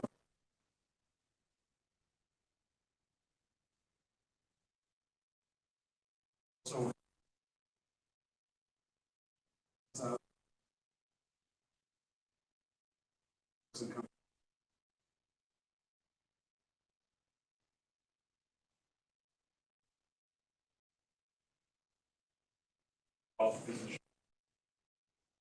you also mentioned that also kind of a time of year for us to really kind of like gear up for some training relevant to the new IEP that will into place in the fall.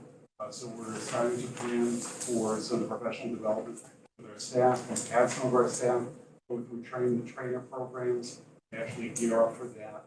You know, we're looking at other resources to help out with that transition. Another thing that we're doing as kind of a follow-up is proportionate share funding.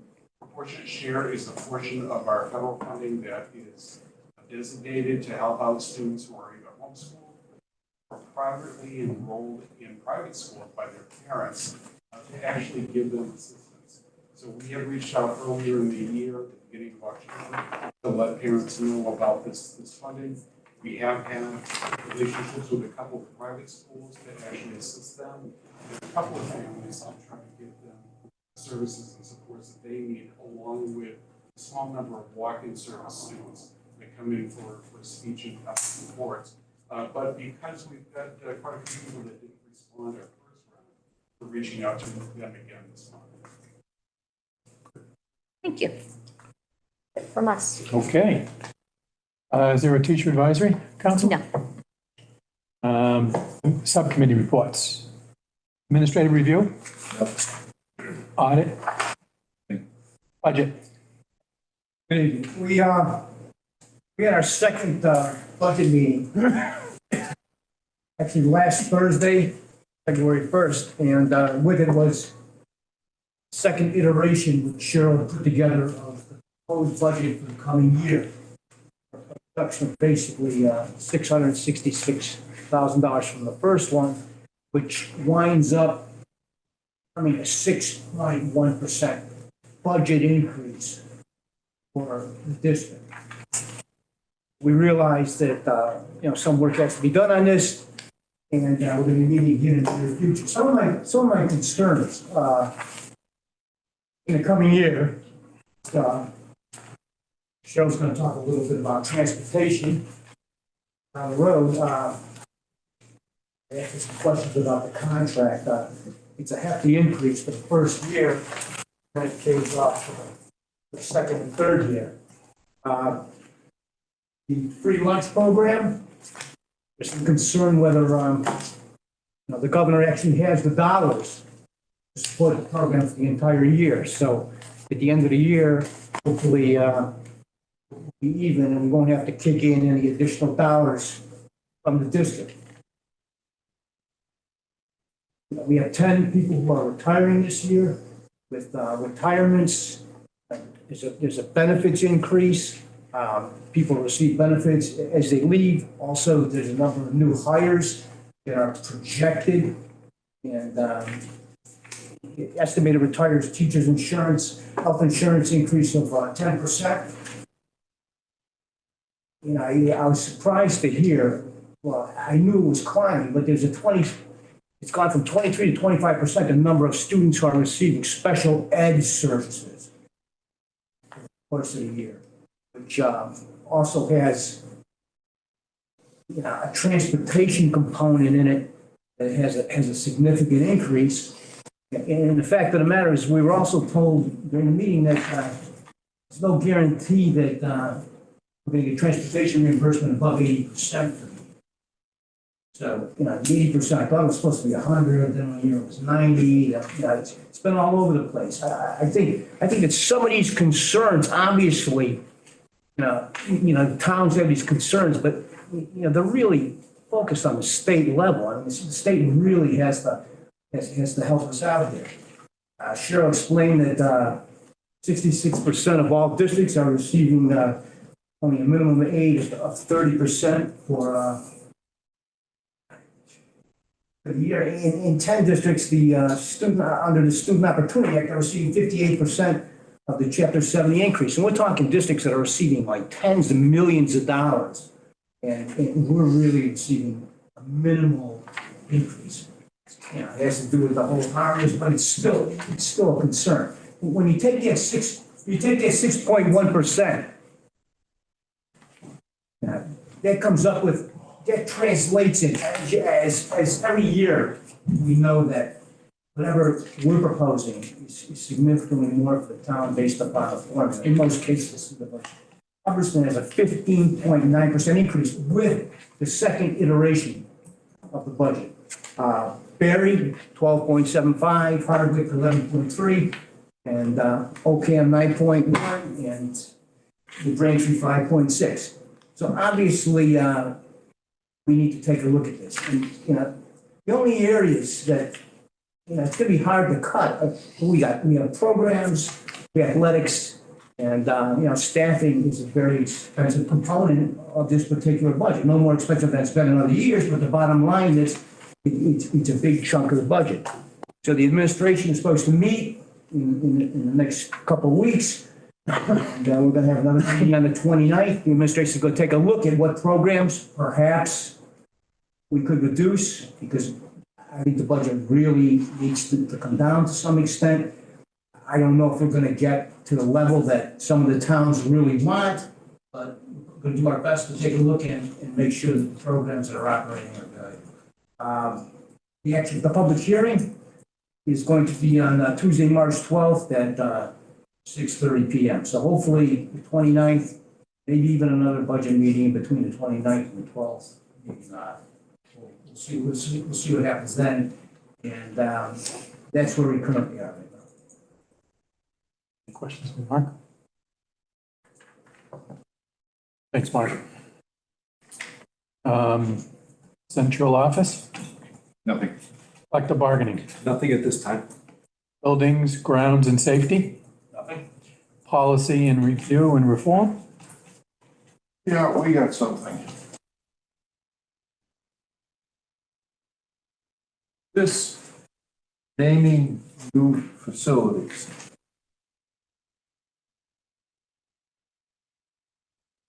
I'm going to be polite and say this is one of the most interesting things we've dealt with in a while. Lee has done an outstanding job of taking the point, searching out what other districts have done, listening to people as we've talked about this, and coming up with something which is quite coherent and sensible. And yet, I think his opinion, which is shared by the subcommittee members is we need to throw this back to the full committee for comment, consideration, coalescence, or whatever. And there's things like, you can see all those bullets at the bottom. Should we require that somebody has 3 of them, 7 of them, all of them, or whatever? And at this point, we're sort of saying that they should have some of them. And that there's a subcommittee that will be looking at the naming, and they should say which of these that they have. Should the naming be forever? 25 years from now, maybe they don't know who Joe Smith is, who right now is an important person, mythical important person in the district. And I thought about that some, and I'm thinking, well, maybe they should know. Like in Barry, we have the Henry Woods Library and the Henry Woods former high school. Well, that Henry Woods was pretty important in the town in what he contributed and donated. So anyway, how many years until, somebody can be considered, not just the next day. So at this point, the person who has done all the work on this, so most of the work, is Lee. And I'd like you, if you don't mind, Lee, kind of running through this. So committee members, if you would be kind enough to think about this and contribute your opinions or notions or ideas. Yeah, we discussed this at the meeting Monday and spent well over an hour. It might have been close to an hour and a half discussing it. And let me just go through the flow of maybe where we have some angst, but sort of go through some of it. So the first paragraph talks to us having, the ability to, or the authority to decide namings. Didn't put down exclusive authority because although in the middle high school, we have, I think, exclusive authority, we don't have it district-wide, but I think we have enough authority to make an argument that if somebody wants to come into one of the elementaries and say, hey, we're going to put all the signage up, whatever, we can say, well, wait a minute, we need to be bought into this too. So anyway, that's what the first paragraph covers. Second paragraph, pretty much two key things. One is realizing or stating that this should be done sparingly. Right. So that there are naming opportunities for future, for future generations. We're hoping Quabbin will be around for quite a while. Also, threw in a point that emotions can run high if something bad really happens. And you don't want to do a naming a week after or bring a naming up a week after something happened because the emotion may be there to say, let's do this. But maybe a year later, upon reflection, it's like, yeah, do we really do that? And I just think back to when Kennedy was assassinated. And of course, there were a number of things, but I think when, as I stated at the meeting, when Cape Canaveral was Cape Canaveral, and suddenly with a quick thing, let's name it Cape Kennedy, which it was Cape Kennedy for a number of years. Now it's back to Cape Canaveral. I mean, how that changed, I don't know, but I think part of it was, yeah, we really got to name stuff for Kennedy. So, I think that's part of it. So, excuse me, in the end of that paragraph, that's where we state that we had a discussion of maybe how long we should put in before we consider a person to be named, whether they're living or deceased. And so 2 years was kind of our consensus to do that. Once again, we're not wed to this. We'd love to have feedback if people think differently. Third paragraph. So this is the one that got kind of interesting. So we got into how many, as a base, how many signatures we would want to say, okay, let's start the process. We kind of voted on 50 signatures as we were in this paragraph. But then as we got further on and discussed some other stuff, it was like, really, 50 signatures, really? I mean, maybe we should talk about 100. So then we started saying, yeah, maybe 100 might be better. Then we even got to a, kind of like, well, should it be 200? And I guess on reflection, at least part of my thought was, in this district, 5 towns, have probably got about 15,000 people. Should it not be too hard to gin up 200 signatures if you wanted to? My feeling is I could go down to the transfer station in Barry and have a plaque saying, I want 100 signatures to get Fluffy the cat's picture to put in Ruggles Lane School. And I bet you I could get those 100 signatures and nobody would ask me who Fluffy the cat was. So I really think that once again, there's some angst over what we want to base signature-wise, if we want to do that. So then we went on. So the next paragraph is sort of combined with the bullet paragraph. And so the bullets were 10 bullets, and I took them from a couple of the other school districts. And there's not a perfect mix, but 4 of the bullets really aimed at the educational aspect, and the other bullets don't, more of a community aspect. And originally I placed in, we should have like X amount of bullets have to be met by the subcommittee. And, whether it's 6 or 8 or whatever. Then the discussion got into, do we really want to put a number there? Shouldn't we just leave it to the subcommittee to decide upon the bullets? And we thought, okay, let's do it that way. But then we got into a further conversation of, well, what if 5 bullets are met, but really none have to do with education? Should that be somebody's name that goes into a school building? So I added, and the committee didn't see it, but I added that last sentence above that, starting the ad hoc subcommittee will look more favorably upon a nomination request which emphasizes the significant educational contributions of the nominee in the Quabbin Regional School District. And then I put in parentheses referenced by the 1st, 5th, 6th, and 7th bullets below, which are kind of the educational bullets. But once again, that gets into, how did the subcommittee weigh the bullets? Are some bullets weighed more than the other? So we really kind of, I don't think we're in a totally happy place there. So we maybe like some guidance there. Next paragraph down on the other page, I put in that we should have the student reps if they're here. If we're going to do something in the middle high school, and we have 2 students from the middle high school, if that's where we're sitting, then I think they should be invited to the subcommittee. But that's, once again, that was some discussion too, but we kept that in there, but we're not led to that, but I really think that should be done. Next paragraph down. So when we got into what the voting would be, we pretty much thought we would need a 2/3 majority for a positive vote to say, okay, we'll do a naming, but a rejection would just be a simple majority vote. Next paragraph, we got into that we would have the right to delete a name that we may have voted on prior to if there's a reason, and you can see the language, inconsistent with the culture and goals of the school district, or ceases to enhance the dignity and character of the school district. Then we got into a kind of type of commemoration. Now the paragraph you read there says, we'll have the say over it, and that would include plaques, portraits, nameplates, trees, and appropriately sized memorials. Then we got into a big discussion of what that would mean. What kind of memorials would there be? I had another paragraph in, which was we voted to delete it, to say, we'll just do a plaque for everybody. The plaque will be the same size, same color, same this, same that, et cetera. So we got into those discussions, but even by deleting the other one, it was sort of like, well, portraits, what does that mean? And then, can somebody have a bigger plaque or a smaller plaque? Will people get angst over like, gee, my plaque isn't as big as somebody else's? So, once again, maybe some guidance from there. And I think as we drilled down to all of this, we kind of sort of ended in a way saying, do we really want to even do this? Because look, we have a finite resource here. We have the middle high school building. There's already some stuff named in there. We have a baseball field, a football field, and I think 4 practice soccer fields or 5. So let's say there were a total of 6 fields. Well, once 6 fields are gone, you really can't name that after anybody else, number one. And then if you get into just naming other things, we haven't really done any namings, obviously. And part of the discussion was, well, so a couple of people have come up, maybe it's not a big deal.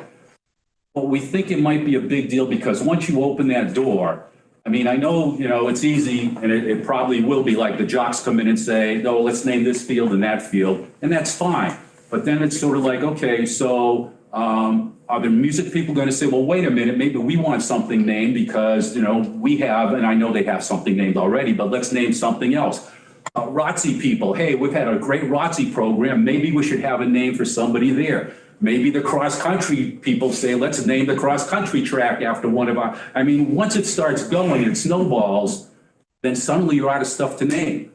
And I'm just thinking kind of the future generations and just wondering, you know, where do we go with this? And the example I gave, and I'll do it quickly, is the Lee Willannon example. Lee Willanon's here. He's been on the school committee. He dies. Everybody says, hey, he spent so many years on the school committee. Let's put a plaque someplace for him. He's from Barry. Let's put it in Ruggles Lane School. So they put a plaque on the 3rd grade or in front of the 3rd grade. Maybe my wife and my kids come, a few people here, and they, you know, and they do a little thing, and that's good to go. And maybe for the first 4 or 5 years, you know, a teacher or somebody might say, oh yeah, I remember Lee Willannon. But that's part of what I call the generational timeline imperative, because it becomes generational. So now a generation goes by, 30 years down the road.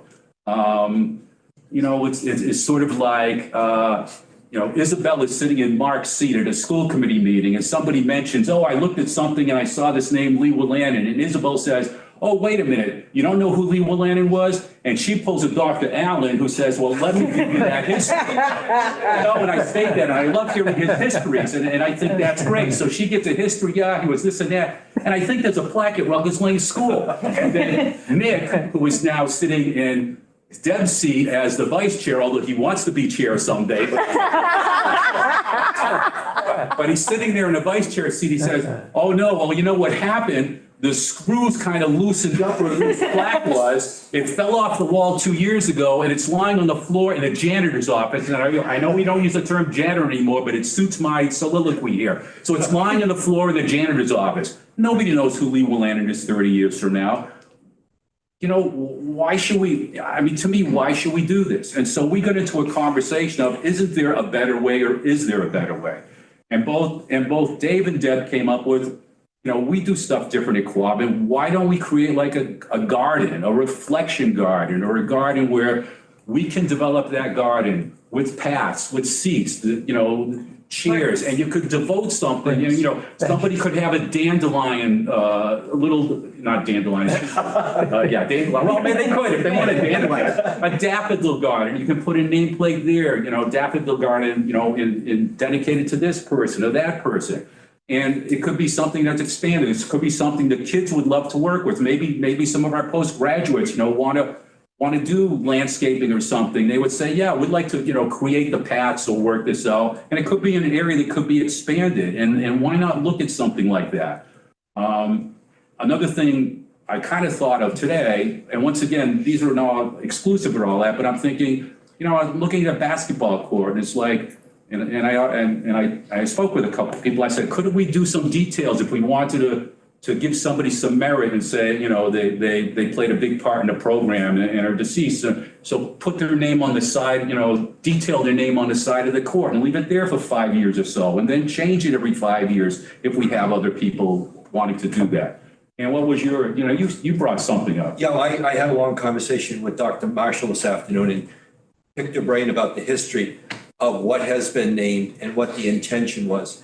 And she brought up a really good point that when the middle school, high school renovation addition was put on, that hallway from the middle school to the high school along the gym was supposed to be a wall, was intended to be a wall of fame, where not just athletics or music was put up, but it would be a place where people, there could be a plaque, there could be a photograph with an annotation.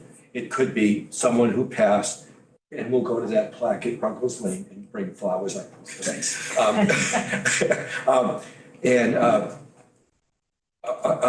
Pictures of students who did something at that time that was noteworthy. Teachers that may have gotten advanced degrees, so that when the kids passed that wall, there would be a picture of something past, but something current.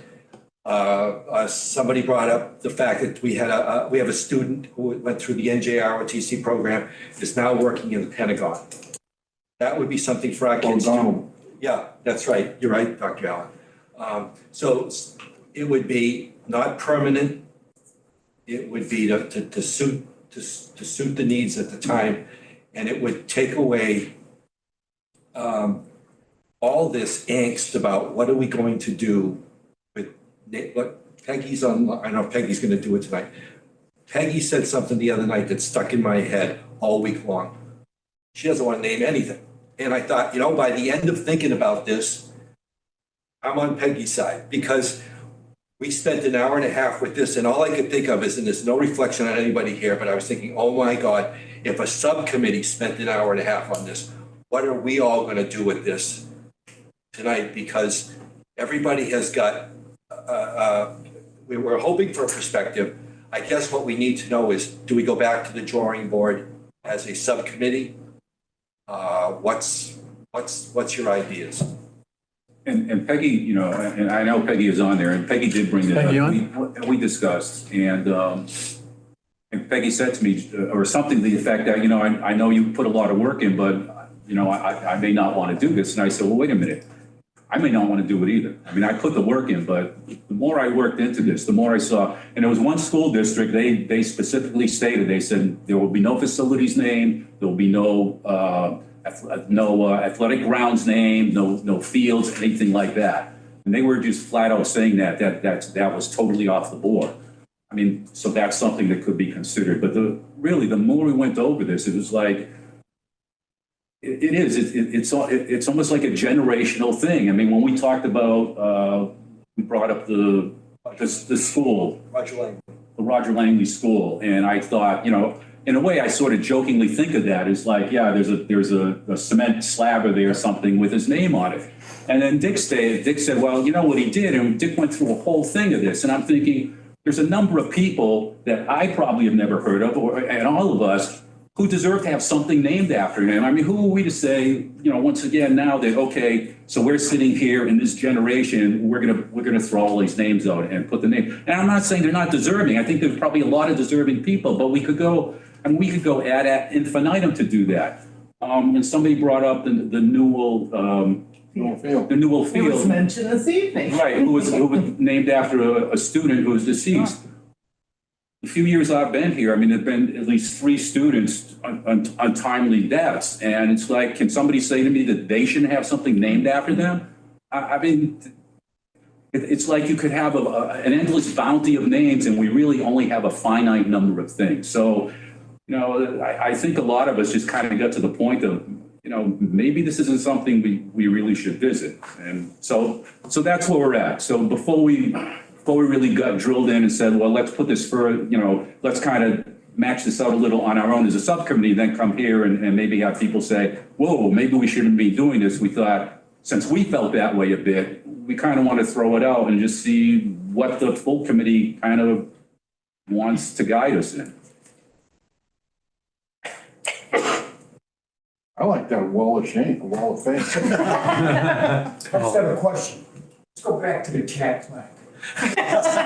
Was that used throwing a bone to the feline community to make up for past remarks relative to the cat column that was in the Berry Gazette shortly thereafter met its demise? That's true. I haven't. Wait a minute. Not only the demise, what you just said, the observation is now you've seen a lot more educational statements and programming, what's going on. So what really happened to the cat?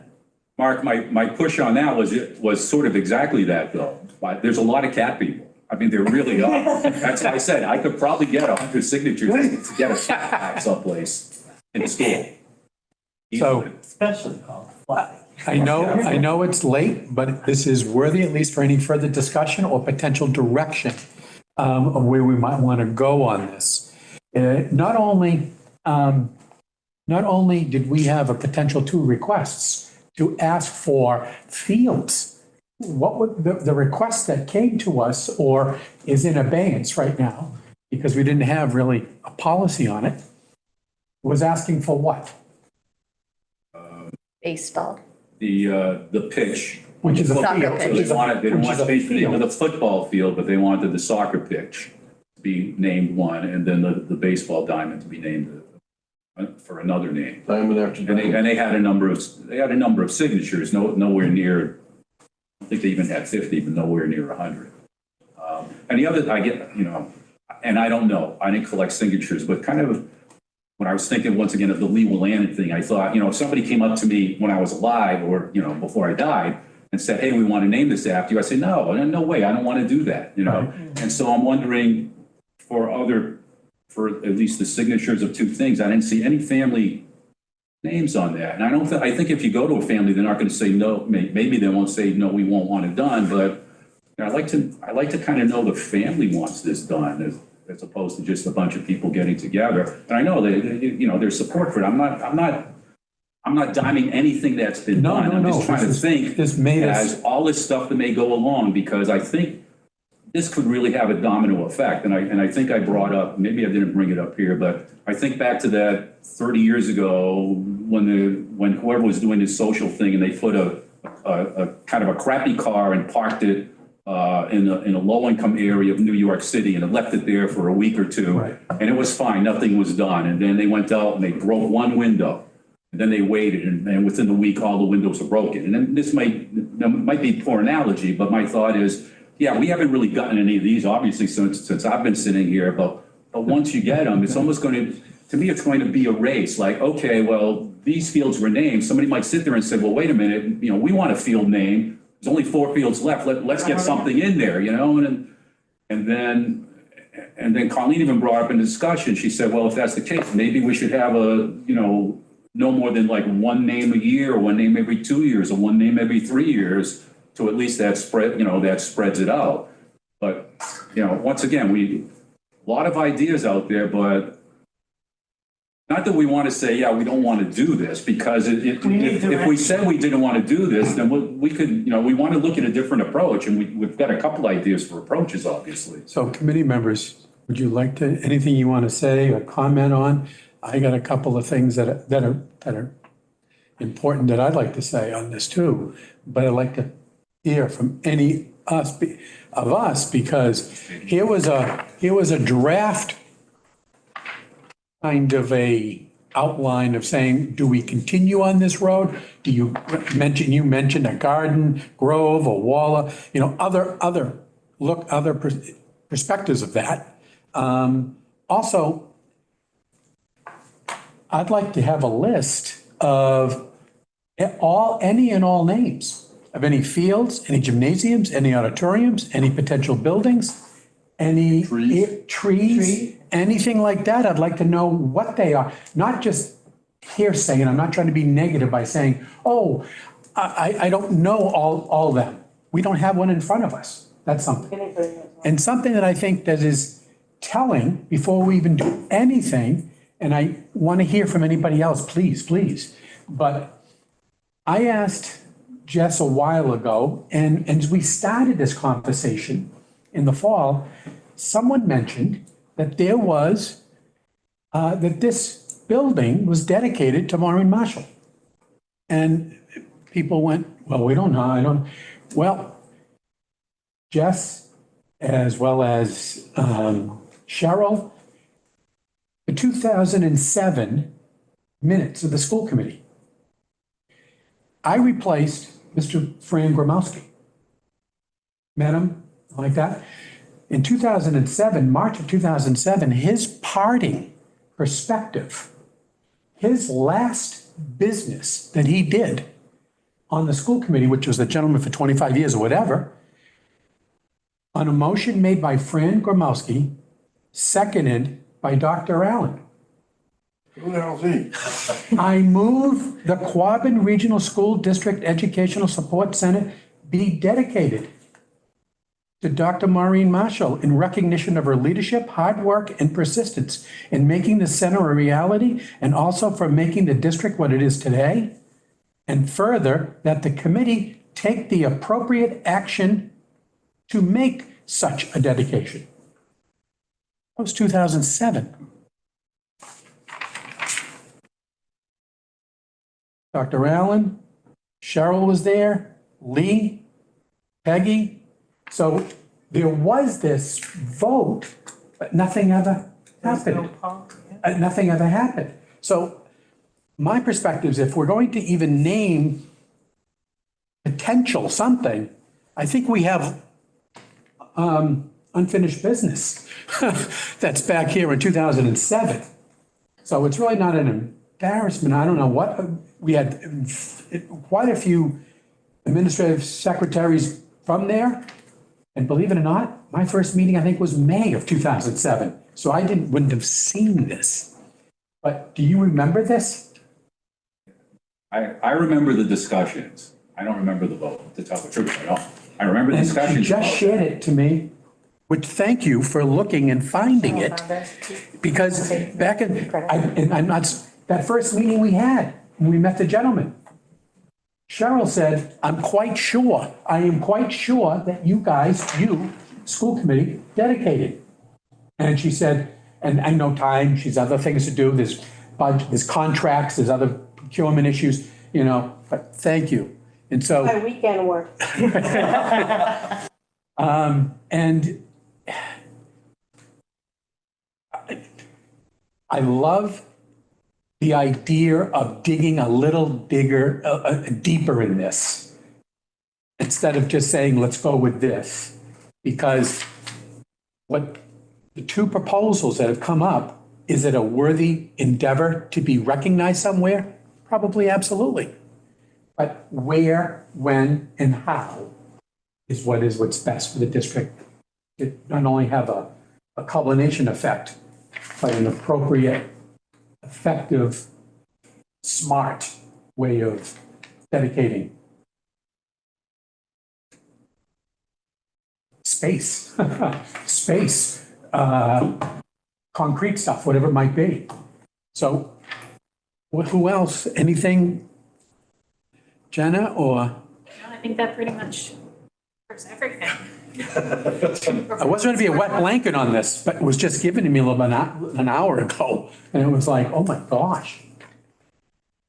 How could we, as a board, let's go recognize pitches and fields when we haven't even we haven't taken care of our own backyard, which we voted on. And by the way, it was 13-0 to do that. Yeah, I like this idea of this wall of fame. I think that's a good middle ground. We could have a plaque for deceased students. We could have a plaque for merit or something, or kids that have gone on to one of the academies. Doesn't have to just be the Naval Academy, or things of that ilk.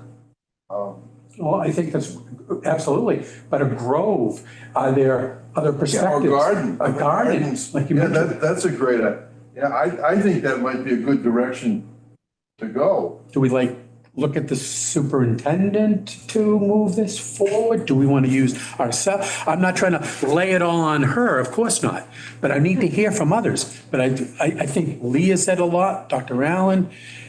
Yes. Or make a book of all of these, and if we have a list of names, something we can add to. Like, I'm sure if it was a digital thing, that I'm sure there's a computer science student somewhere who needs an internship and could happily do that, or an Eagle Scout who could. But just some record, whatever you settle on doing, if it's a garden, if it's a wall of fame, I feel like students might see these names and again have no clue who they are. Some way acknowledgement of what they did, why they're there, when they were here, something like that. Just some sort of record, something that can be updated. But I think that would make it a lot more accessible whenever ends up happening, wherever that name is. It becomes a lot more relevant, I think, to the students and to the people who see it every day. But that just No, that's why we have student representatives. That's exactly. Nick. I think Lee made a good point about how we have an infinite number of names and only a finite number of things to give to. I mean, we could probably name every single thing in this entire land, and then 30 years down the road still have an infinite number of names to still give people just as much of an impact as the stuff, right? So something like a Hall of Fame, something like that would be good, where it's not going to be fair. You're going to have people people who may be like, oh, my plaque's not as big as this person's plaque, or this person gets this, but this person didn't get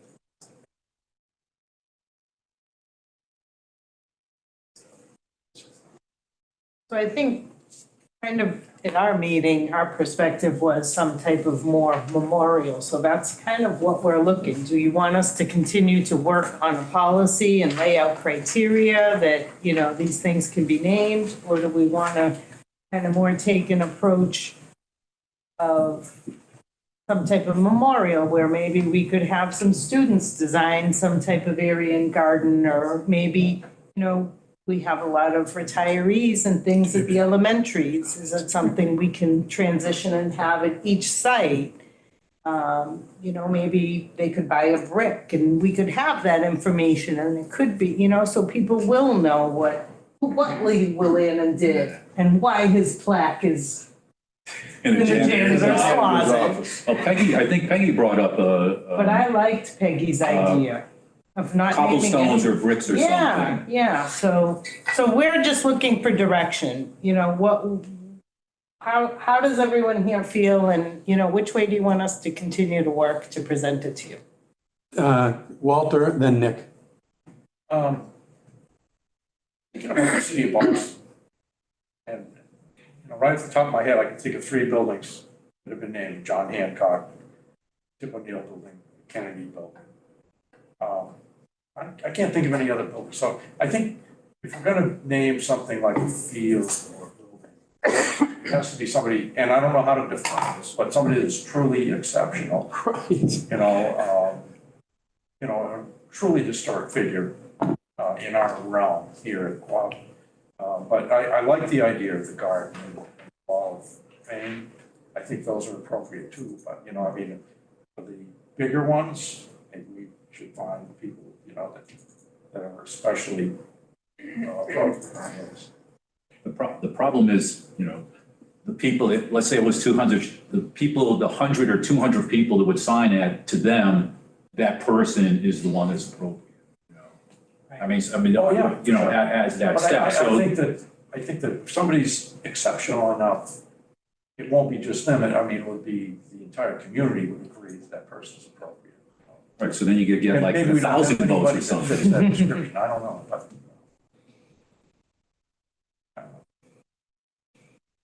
I mean, let's not forget, there's also the cobblestone right out here, right behind the plate here, that has all the names. And I do think you could buy a piece of cobblestone for it. Those are donors. Yeah, they're donors, and then I think there are also some players' names or something. I think parents could purchase. Yeah, that was started like by the boosters. We have the garden outside of the media center that's open. That would be a nice area for bricks. Dr. Allen? Yeah, at this point, we're not having a scintillating conversation, but we're having a necessary one.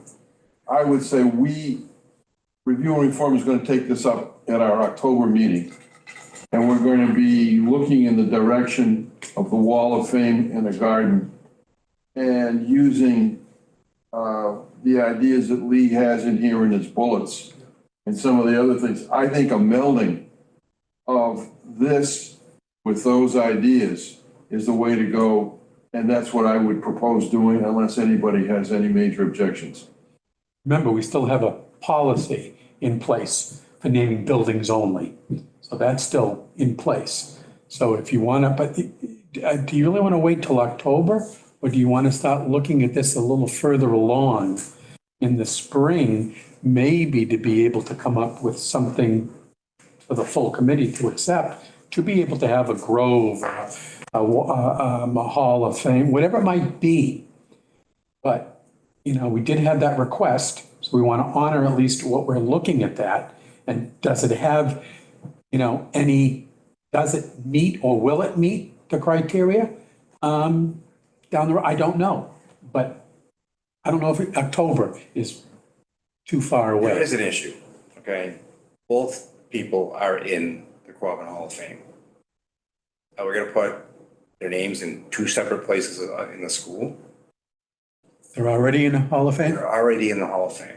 Both Ray Turcotte and Mike Diamond are in the Hall of Fame. So their picture's right outside of Panther Gym. So They're I already vote there. for the garden or a brick on the field that we were intending on naming. So I agree, we should name a field after somebody because there's always the next person up. Right. So. Same for a building. I mean, same for the school buildings, I would think. We have to go with what Walter said. No, you're right. Okay. I mean, neither one of those people cured cancer. Okay? They were coaches. But they meant a lot to this school. And they're already in the Hall of Their Fame. recognition. They're already recognized. They're recognized in the Hall of Fame.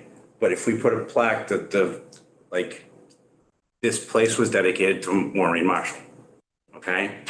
This building was dedicated at that meeting, okay? We don't have to name the field after Mike Diamond. We can dedicate a portion of the field to Mike Diamond with a brick.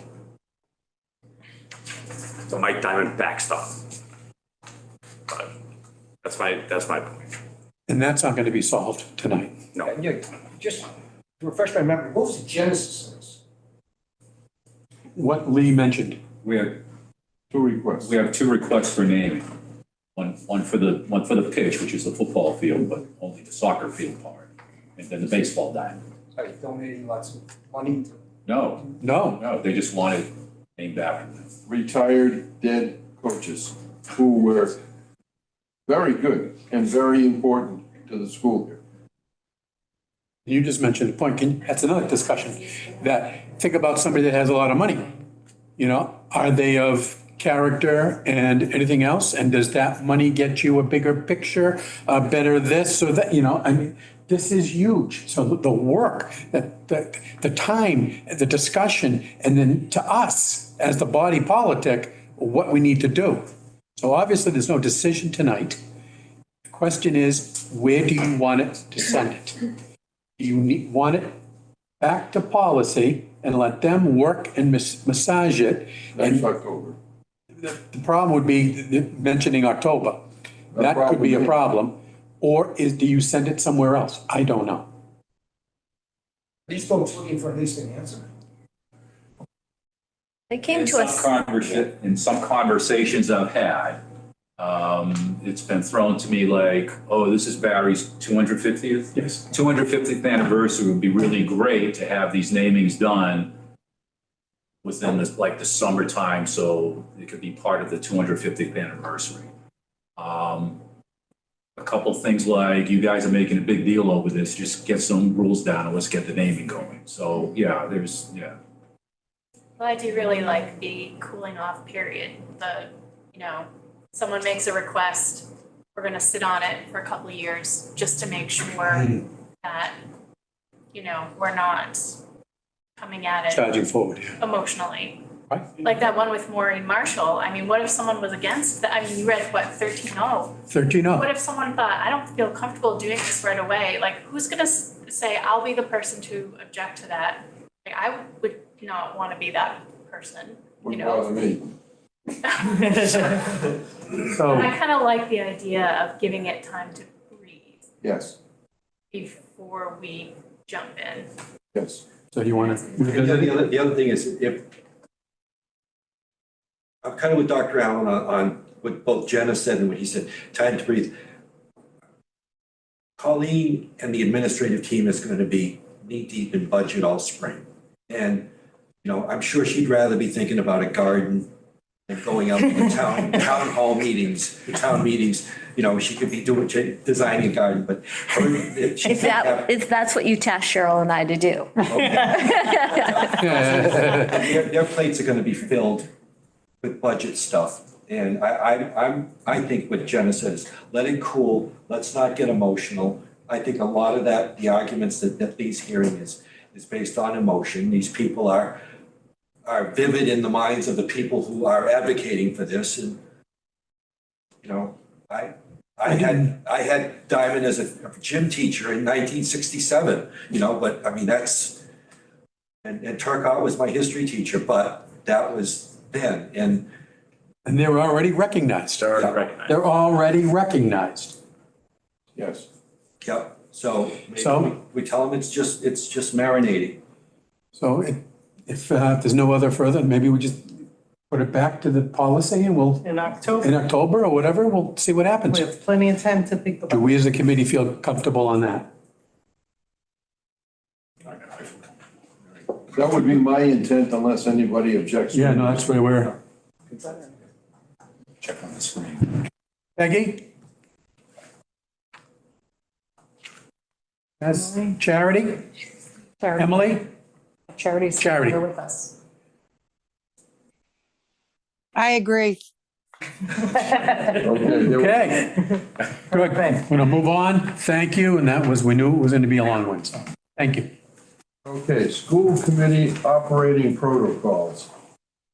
This one came out of the training session we had.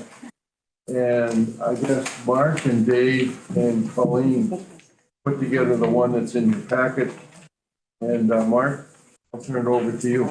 Oh, no, I just want to say in our packet, we had the training. We kind of thought that would make sense, not only for new folks, but for us to be able to at least put it in writing about our operating protocols and at least work from that. And we're still developing. We are developing as a committee and we're developing our protocols, looking at maybe our consent agendas, how things will work. We're trying to make our meetings better, more efficient, and I am sorry. I am not in the business of having 3-hour meetings. I apologize. I truly believe. Look at all the stuff we've been dealing with, not only about the children, the students, the programs, but issues like this. Also, protocols are important. So I know Nick came to the training to the follow-up. You did. You were in the training too. Yeah. Both. No, and so, thank you for the review committee. We're not making it in our policy manual. It's an operating protocol for the school committee, which can be tweaked, adapted, modified for the future is what we need to do. I think it's going to be terrific, particularly for new members when they come on the committee. This is what we do. Here's how we do it. Here's why. Here's the process. When we had that training, I thought that was really a good idea. The consent agenda, we think that makes good sense. And we asked the chairman, vice chairman, and the superintendent come up with the proviso that any committee member can say, well, this item or that item is something which is important enough to me, I want to spend some time on it, and pull it out of the consent agenda. Other than that, we just say, take them as a block and vote them all at the same time. Mid-year academic updates. There is a document in here which probably represents, in my mind, one of the most important pieces of information we've had in all the time we've been doing this. It looks at who's doing very well, who's doing okay, and who's doing not okay at various grade levels. Through grade 9, K to 9. I think it's K to 9. The first part is K to 8, and then on the last slide, we talk about 9 to 12. Okay, so I think this is important enough that I had asked Colleen to come back in October and tell us how we are in the fall and then next winter, and also the end of the year would be folded into next October. We're not meeting until October. But take a look at this. This is very worthwhile. The earlier grades show very fine progress. As we move up a few grades, there's new curriculum, and that seems to be impeding great gains. There's they seem to be holding okay, and the administration and teachers are telling us that we need to get that sort of into the rigmarole and the stuff that they get used to and understand, and it will work better. And as we go along, the gains are not as significant, but you start low and you improve as you're going along. But taking a look at academic data and how the kids are doing with literacy is absolutely the key, the center of what we're doing. And this is just great to have this kind of data and this kind of information so we can see academically how we're doing. Unless there's any comments or any questions, believe it or not, I'm finished. Okay. Student services. I'll report out for Peggy because her Wi-Fi isn't as good tonight. We had a meeting this past Monday for student services. We talked a lot about the open positions, the ones that have been filled, the recent hires, the speech language pathologist, which has been very needed and missed. So that's a good position that they're not on board yet, as Jana said, but soon to be. So it'll be good to get that up and running. We've talked a lot about the SOAR program since we've taken over from New England Center for Children and running our own program. And we're still having some staffing shortages, throughout special ed is hard to fill anyway, but I think it was a good move that, we did this and we're able to service our students as we see fit. So that seems to be going well and the feedback is going well with that. We talked about transportation updates. That's been a major issue and a big time concern for meetings and consulting what our options are through our contracts, but they have been working with us and hoping that things will continue to improve, but there still remains to be quite a few issues with our district transportation. We also talked a lot about the post-grad program held at New Braintree. There's been a lot of work going on with that. And they're also looking at developing policies. So that program will have guidance to follow. And that's kind of a unique scenario because it's a mixture of all of your special ed students kind of coming up at the same time. So you kind of need to have different levels of service available as the students are there. So they're doing a great job putting that together and working on that. I think that was about it. We talked quite a bit and ran out of time. Am I missing anything? You did a good job. Okay. I think she's gone. Yeah. Okay. That's about it. Did I miss anything, John? Thank you. Thank you. Technology. I'll make it quick. We met before the meeting. The vape sensor that Andrew was talking about is going to be active as of Monday. The basis of this is a deterrent from use versus a disciplinary action. It is pretty much, it's kind of neat, a chemistry experiment. It will tell you carbon dioxide increases, noise detection, air vapor increases and stuff like that. And it will alert an admin on staff in the building that something needs to be investigated. And that person who gets targeted will go investigate the situation. So hopefully it's quick. You never know. It's on a trial basis for the next 2 months.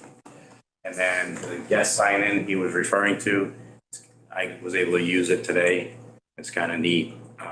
And I guess there's ways of increasing the safety in the schools because you can actually get an add-on where you can put your ID. And if there's some type of thing against you, it will alert the system. So that's it. Okay. No questions? Okay. No unfinished. Next. Sorry.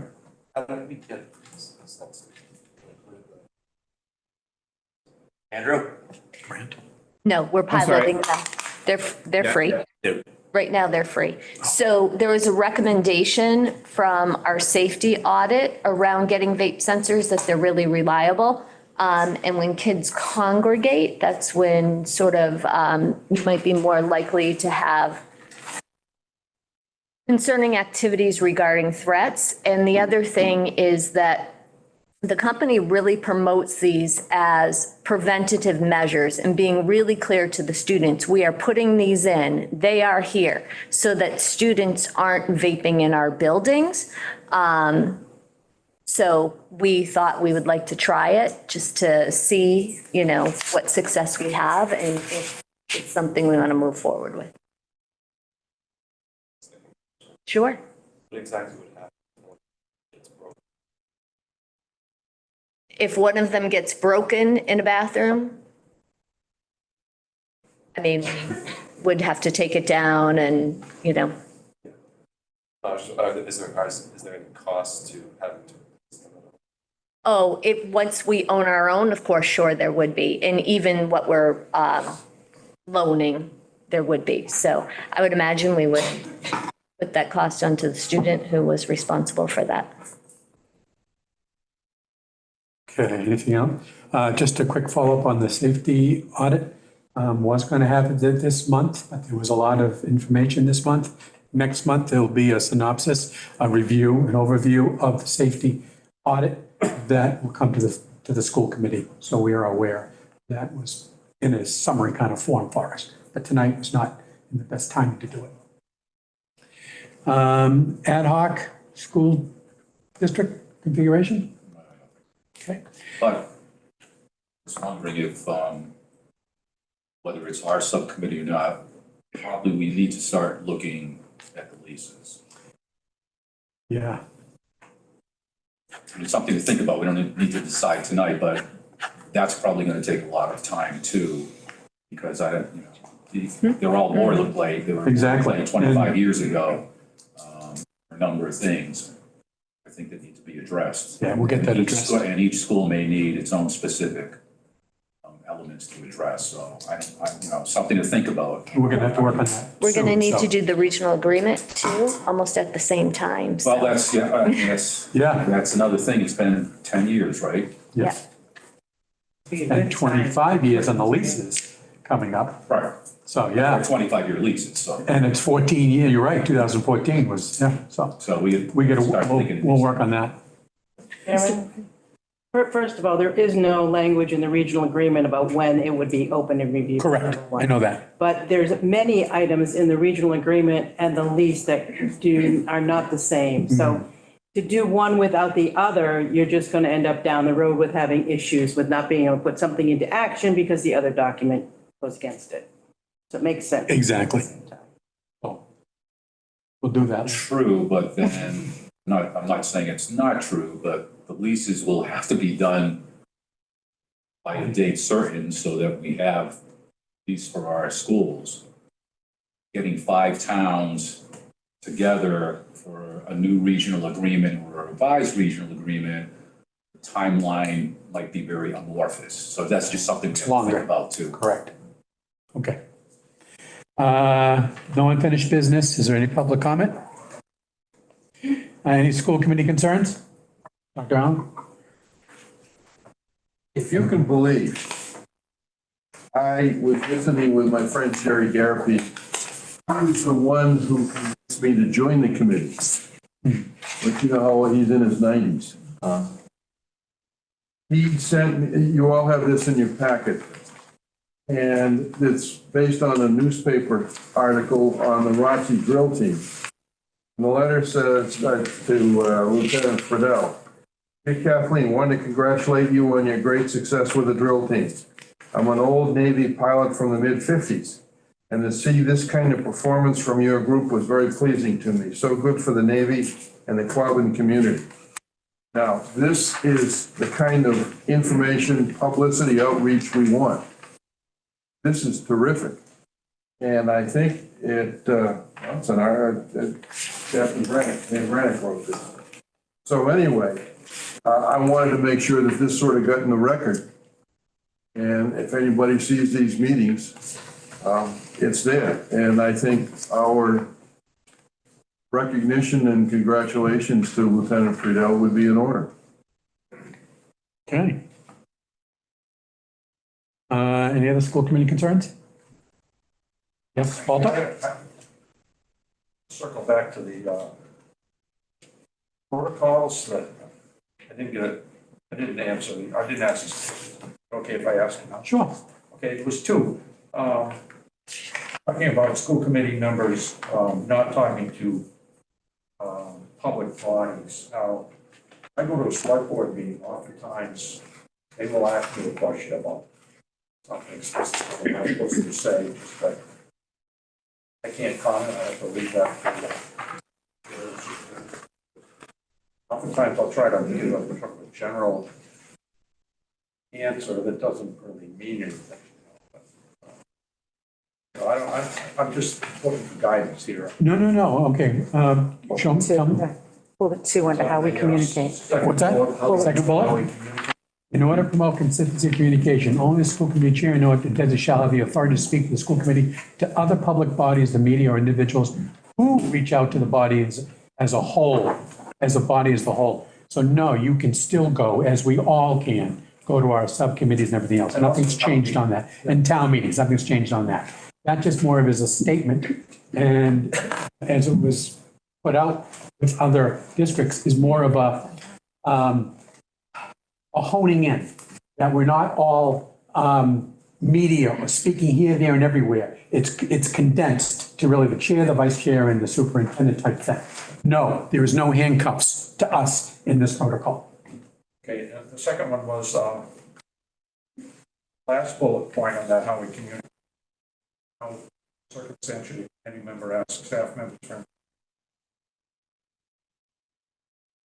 yeah, and sometimes as part of the interaction. So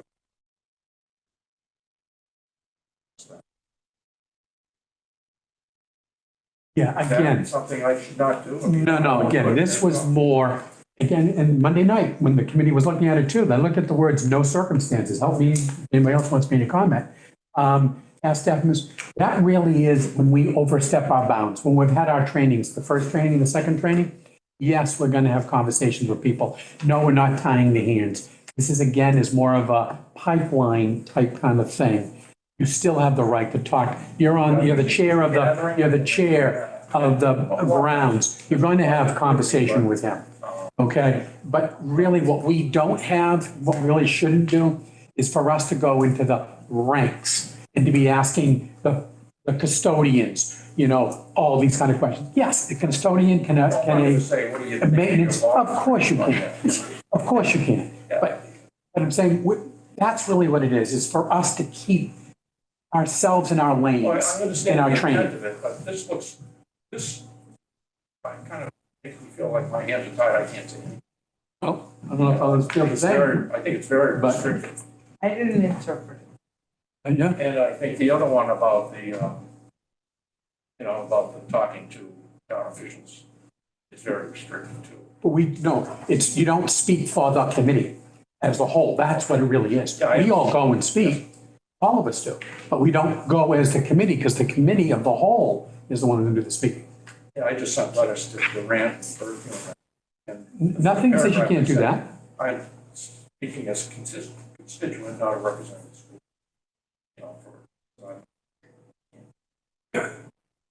Maybe what will help Walter out is it says, in order to promote consistency of communication, only the school committee chair or their designee. Yeah. So you'd be a designee, right? Yeah. Does that make sense? Every subcommittee chair. Every subcommittee would be. Yeah. Yeah, I would not, again, this is as we start working this together and working it through, if we have those kind of questions and where we feel this is a beginning and a start for us, we never had this. So it makes, from the training, and you've heard from both those trainings, that we really want to keep ourselves in our lanes, we're able to speak, but we're not renegades, all 15 of us going different ways. Right. I interpret this, maybe I'm wrong, but my interpretation when I read that second paragraph is that if, say there were an event that happened at the school and the media was asking for a statement, that's how I interpret that. I don't know if that's correct or no. Anyone else? Well, I think that's I one. think that's one Yeah. example. But I don't take it as, I mean, part of our obligation is to report to the community, so I don't. Yeah, because typically it says public body, public something. You're right, but the other public bodies. When we talked about this the other day, wasn't it more for giving your own opinion to a public body as you as an individual, saying that was like your whole, that you were speaking for the committee, but it wasn't for the committee, it was your own personal, like, I think that's kind of what we thought it was, and that does sound a little bit, now that you think about it, it does sound much more restrictive. Stronger. And it went back to the idea that as elected officials, what she said, we're always being watched. So I think it was meant to say, if I criticize Lee in public, whatever, that's inappropriate. Well, yeah. Yeah. School committee member. Even if it's not his in the court. But he's dead. Is there a change you'd like to do on this?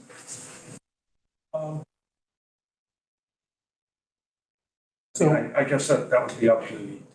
So what we could do, I just think it's something we ought to think about. if we, I would like to, if we'd like this, we can go forward with it. We can still sign on to it next meeting, and then we'll revisit it, because we're going to still look at consent agenda. We're still going to be able to look at all that, and so we will go back to that and just be able to tweak it. I would make a good point. I would sign this today. I have concerns. No, those are valid, and that's why Dave asked that it's, want to stay with me on this. I want Lee and the subcommittee, the policy to stay, because this is in essence, living document, not just for us, but for others. So lastly, I have, regarding the electronic communications. A couple of years ago in the Boston School Committee members were texting each other during the meeting. And I think it was the district attorney, they came and they confiscated everybody's cell phone and searched them, so just a heads up for people. Absolutely. That was based on an allegation, wasn't it? I mean, it wasn't like the DA came in and said, all right, everybody give me your cell phone. There were issues going on. We're looking for some proof. That's what, so it's doable, but it's. And they were saying rotten things about. No, I know that, but I think that was part of a whole kind of investigation. That type of thing. I think, Mark, I understand, I kind of in a way agree with what Walter says, but I think we've never really had that issue, or those issues. I mean, I think we all realize that we can speak as individuals, but also I can't get up and speak for the full committee to do something, especially if, it might not be totally what the full committee has said, or, I mean, that's also, that could be a problem, I guess, but we've never dealt with that. And usually we check, I think the communication to media is the important part, because it should go through either a superintendent or through you. And my recollection was when we were being sued by the bus guy, I'm not going to mention any names, and the reporters were actually calling me because my subcommittee handled some of it or something. I checked with you, and I knew the reporter. I said, how about if I talked to him, because I could not hopefully make a mistake in conversation, because I knew it was going to, whatever they printed, they were going to screw up anyway. But, I ran it through you and you said that was okay. Yeah. But I think that's the way we would have to do it, is if somebody contacts you, maybe run it by Mark first and say, okay, can I speak to this reporter? We don't get a lot. Years, we haven't gotten what we used to. Right, and Walter, you've done that over years too. You'd be like, oh, I got a question, can I, and like, sure, or this or that. So you're right. So if we're good with 99% of this, why don't we still say yes to this? Yeah, oh, no. And then we will take a look, and if we tweak the language down the road, we will. Yes. I think one thing when you do review it, we all are reading this and we all have a little different interpretation. And the intent of this document is to hand it to somebody brand new who doesn't know the rules. So I think we need to make sure that when we articulate it, we are crystal clear and not just understand our intent because we discussed it here tonight. Exactly. Good?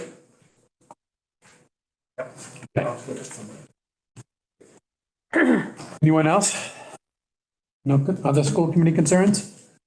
All right, we have now a request for approval of regional school bus transportation contract. Before I do that, let's go to the approval of a donation of a watercolor portrait of a farm on site at the Quabbin Regional High School from Sarah O'Neill Lee. Let's do that first, then we'll come back and go to the superintendent, then to Cheryl on the last piece there. So moved. Okay. Second. Okay, thank you on that. Do I need a roll call? No, not just move it. Oh, no, I apologize. We moved the item. You so moved the donation? Yes. Second it? Okay. Conversation. Has anybody seen this? Yes. Okay. We I got an just, email of it. right here. Is it on the? Is it on the drive? I don't know. I think I forgot to put it on the drive. I actually brought that in to pass it around. Do you want to give a little history or real quick or anything or? Smith? Her name is Sarah O'Neill Lee, I believe it is. And her mom taught at, might have been, I don't remember, one of the schools. I can't remember which one now because my brain's a little fried. But her mom taught, and I think her mom has passed. She lives in Lexington, Kentucky. That portrait was given to her mom because she and her dad were one of the founding people of getting the high school built. So when she retired, they gave that picture to her. And now she's moving into a retirement community and wanted to send it back to us. And the barn is where the high school? I believe it was where the high school was, yeah. Oh, her mother taught English at the high school. Very high school, yeah, I couldn't remember. Where are we going to put it? We don't know yet. Yeah, we have, I don't know, no decision yet. Well, we haven't. Well, we have to get the dedication plaque for it first. No, I can't do anything until we come up with that. That's great. See, talk about timing of everything. Look at this, here's a portrait. See, they're flooding in. And this, We have one picture out in the front of the house that used to be here, so. I don't know. Oh, it's right there. yeah. Do we have room for another one now? I'm sure we could. Right. We have lots of walls. What? Yeah. Right up there by Kevin. Okay. So now roll call? Dr., wait a minute. Second. Dr. Allen? Yes. Mr. Marsh? Yes. Mr. Deschamps? Yes. Mr. Willannon? Yes. Ms. Garvey? Yes. Ms. Cartier? Yes. Mrs. Chamberlain? Yes. Mr. Wiggler? Yes. Mrs. Thompson? Mr. Nutter? Yes. Mr. Chairman? Yes. Regional school bus transportation contract? Cheryl? So we put out an IFB for next year's school bus transportation. We bid it as 3 years with an option 2-year rollover, the option at the sole discretion of the school committee. JP McCarthy's bid was $490.90 per bus per day. We're paying right now $415 per bus per day. That's for year one. A total 3-year bid would be almost $7.3 million. The increase over this year is 18.29%. We also received a bid from Lizac Bus Service. Their bid was $540 per bus per day for year one, or a total 3-year bid of $7.9 million. This would be a 30.12% increase over the current year contract. With the contract being bid as a 3+2, technically it's a 5-year contract, which by law must be approved by the school committee. I recommend that the school committee award the contract to JP McCarthy and Sons. So moved. Okay, second. Any further discussion? Roll call. Dr. Allen? Yes. Mr. Marsh? Yes. Mr. Deschamps? Yes. Mr. Willannon? Yes. Ms. Ms. Garvey? Yes. Ms. Cartier? Yes. Mrs. Chamberlain? Yes. Mr. Wiggler? Mrs. Thompson? She's not here, she has to abstain anyway. Mr. Nutter? Yes. Mr. Chairman? Yes. There's no request for executive session, no other reports. Move to adjourn. Is there a second? Sure. All right, and all in favor? Yeah.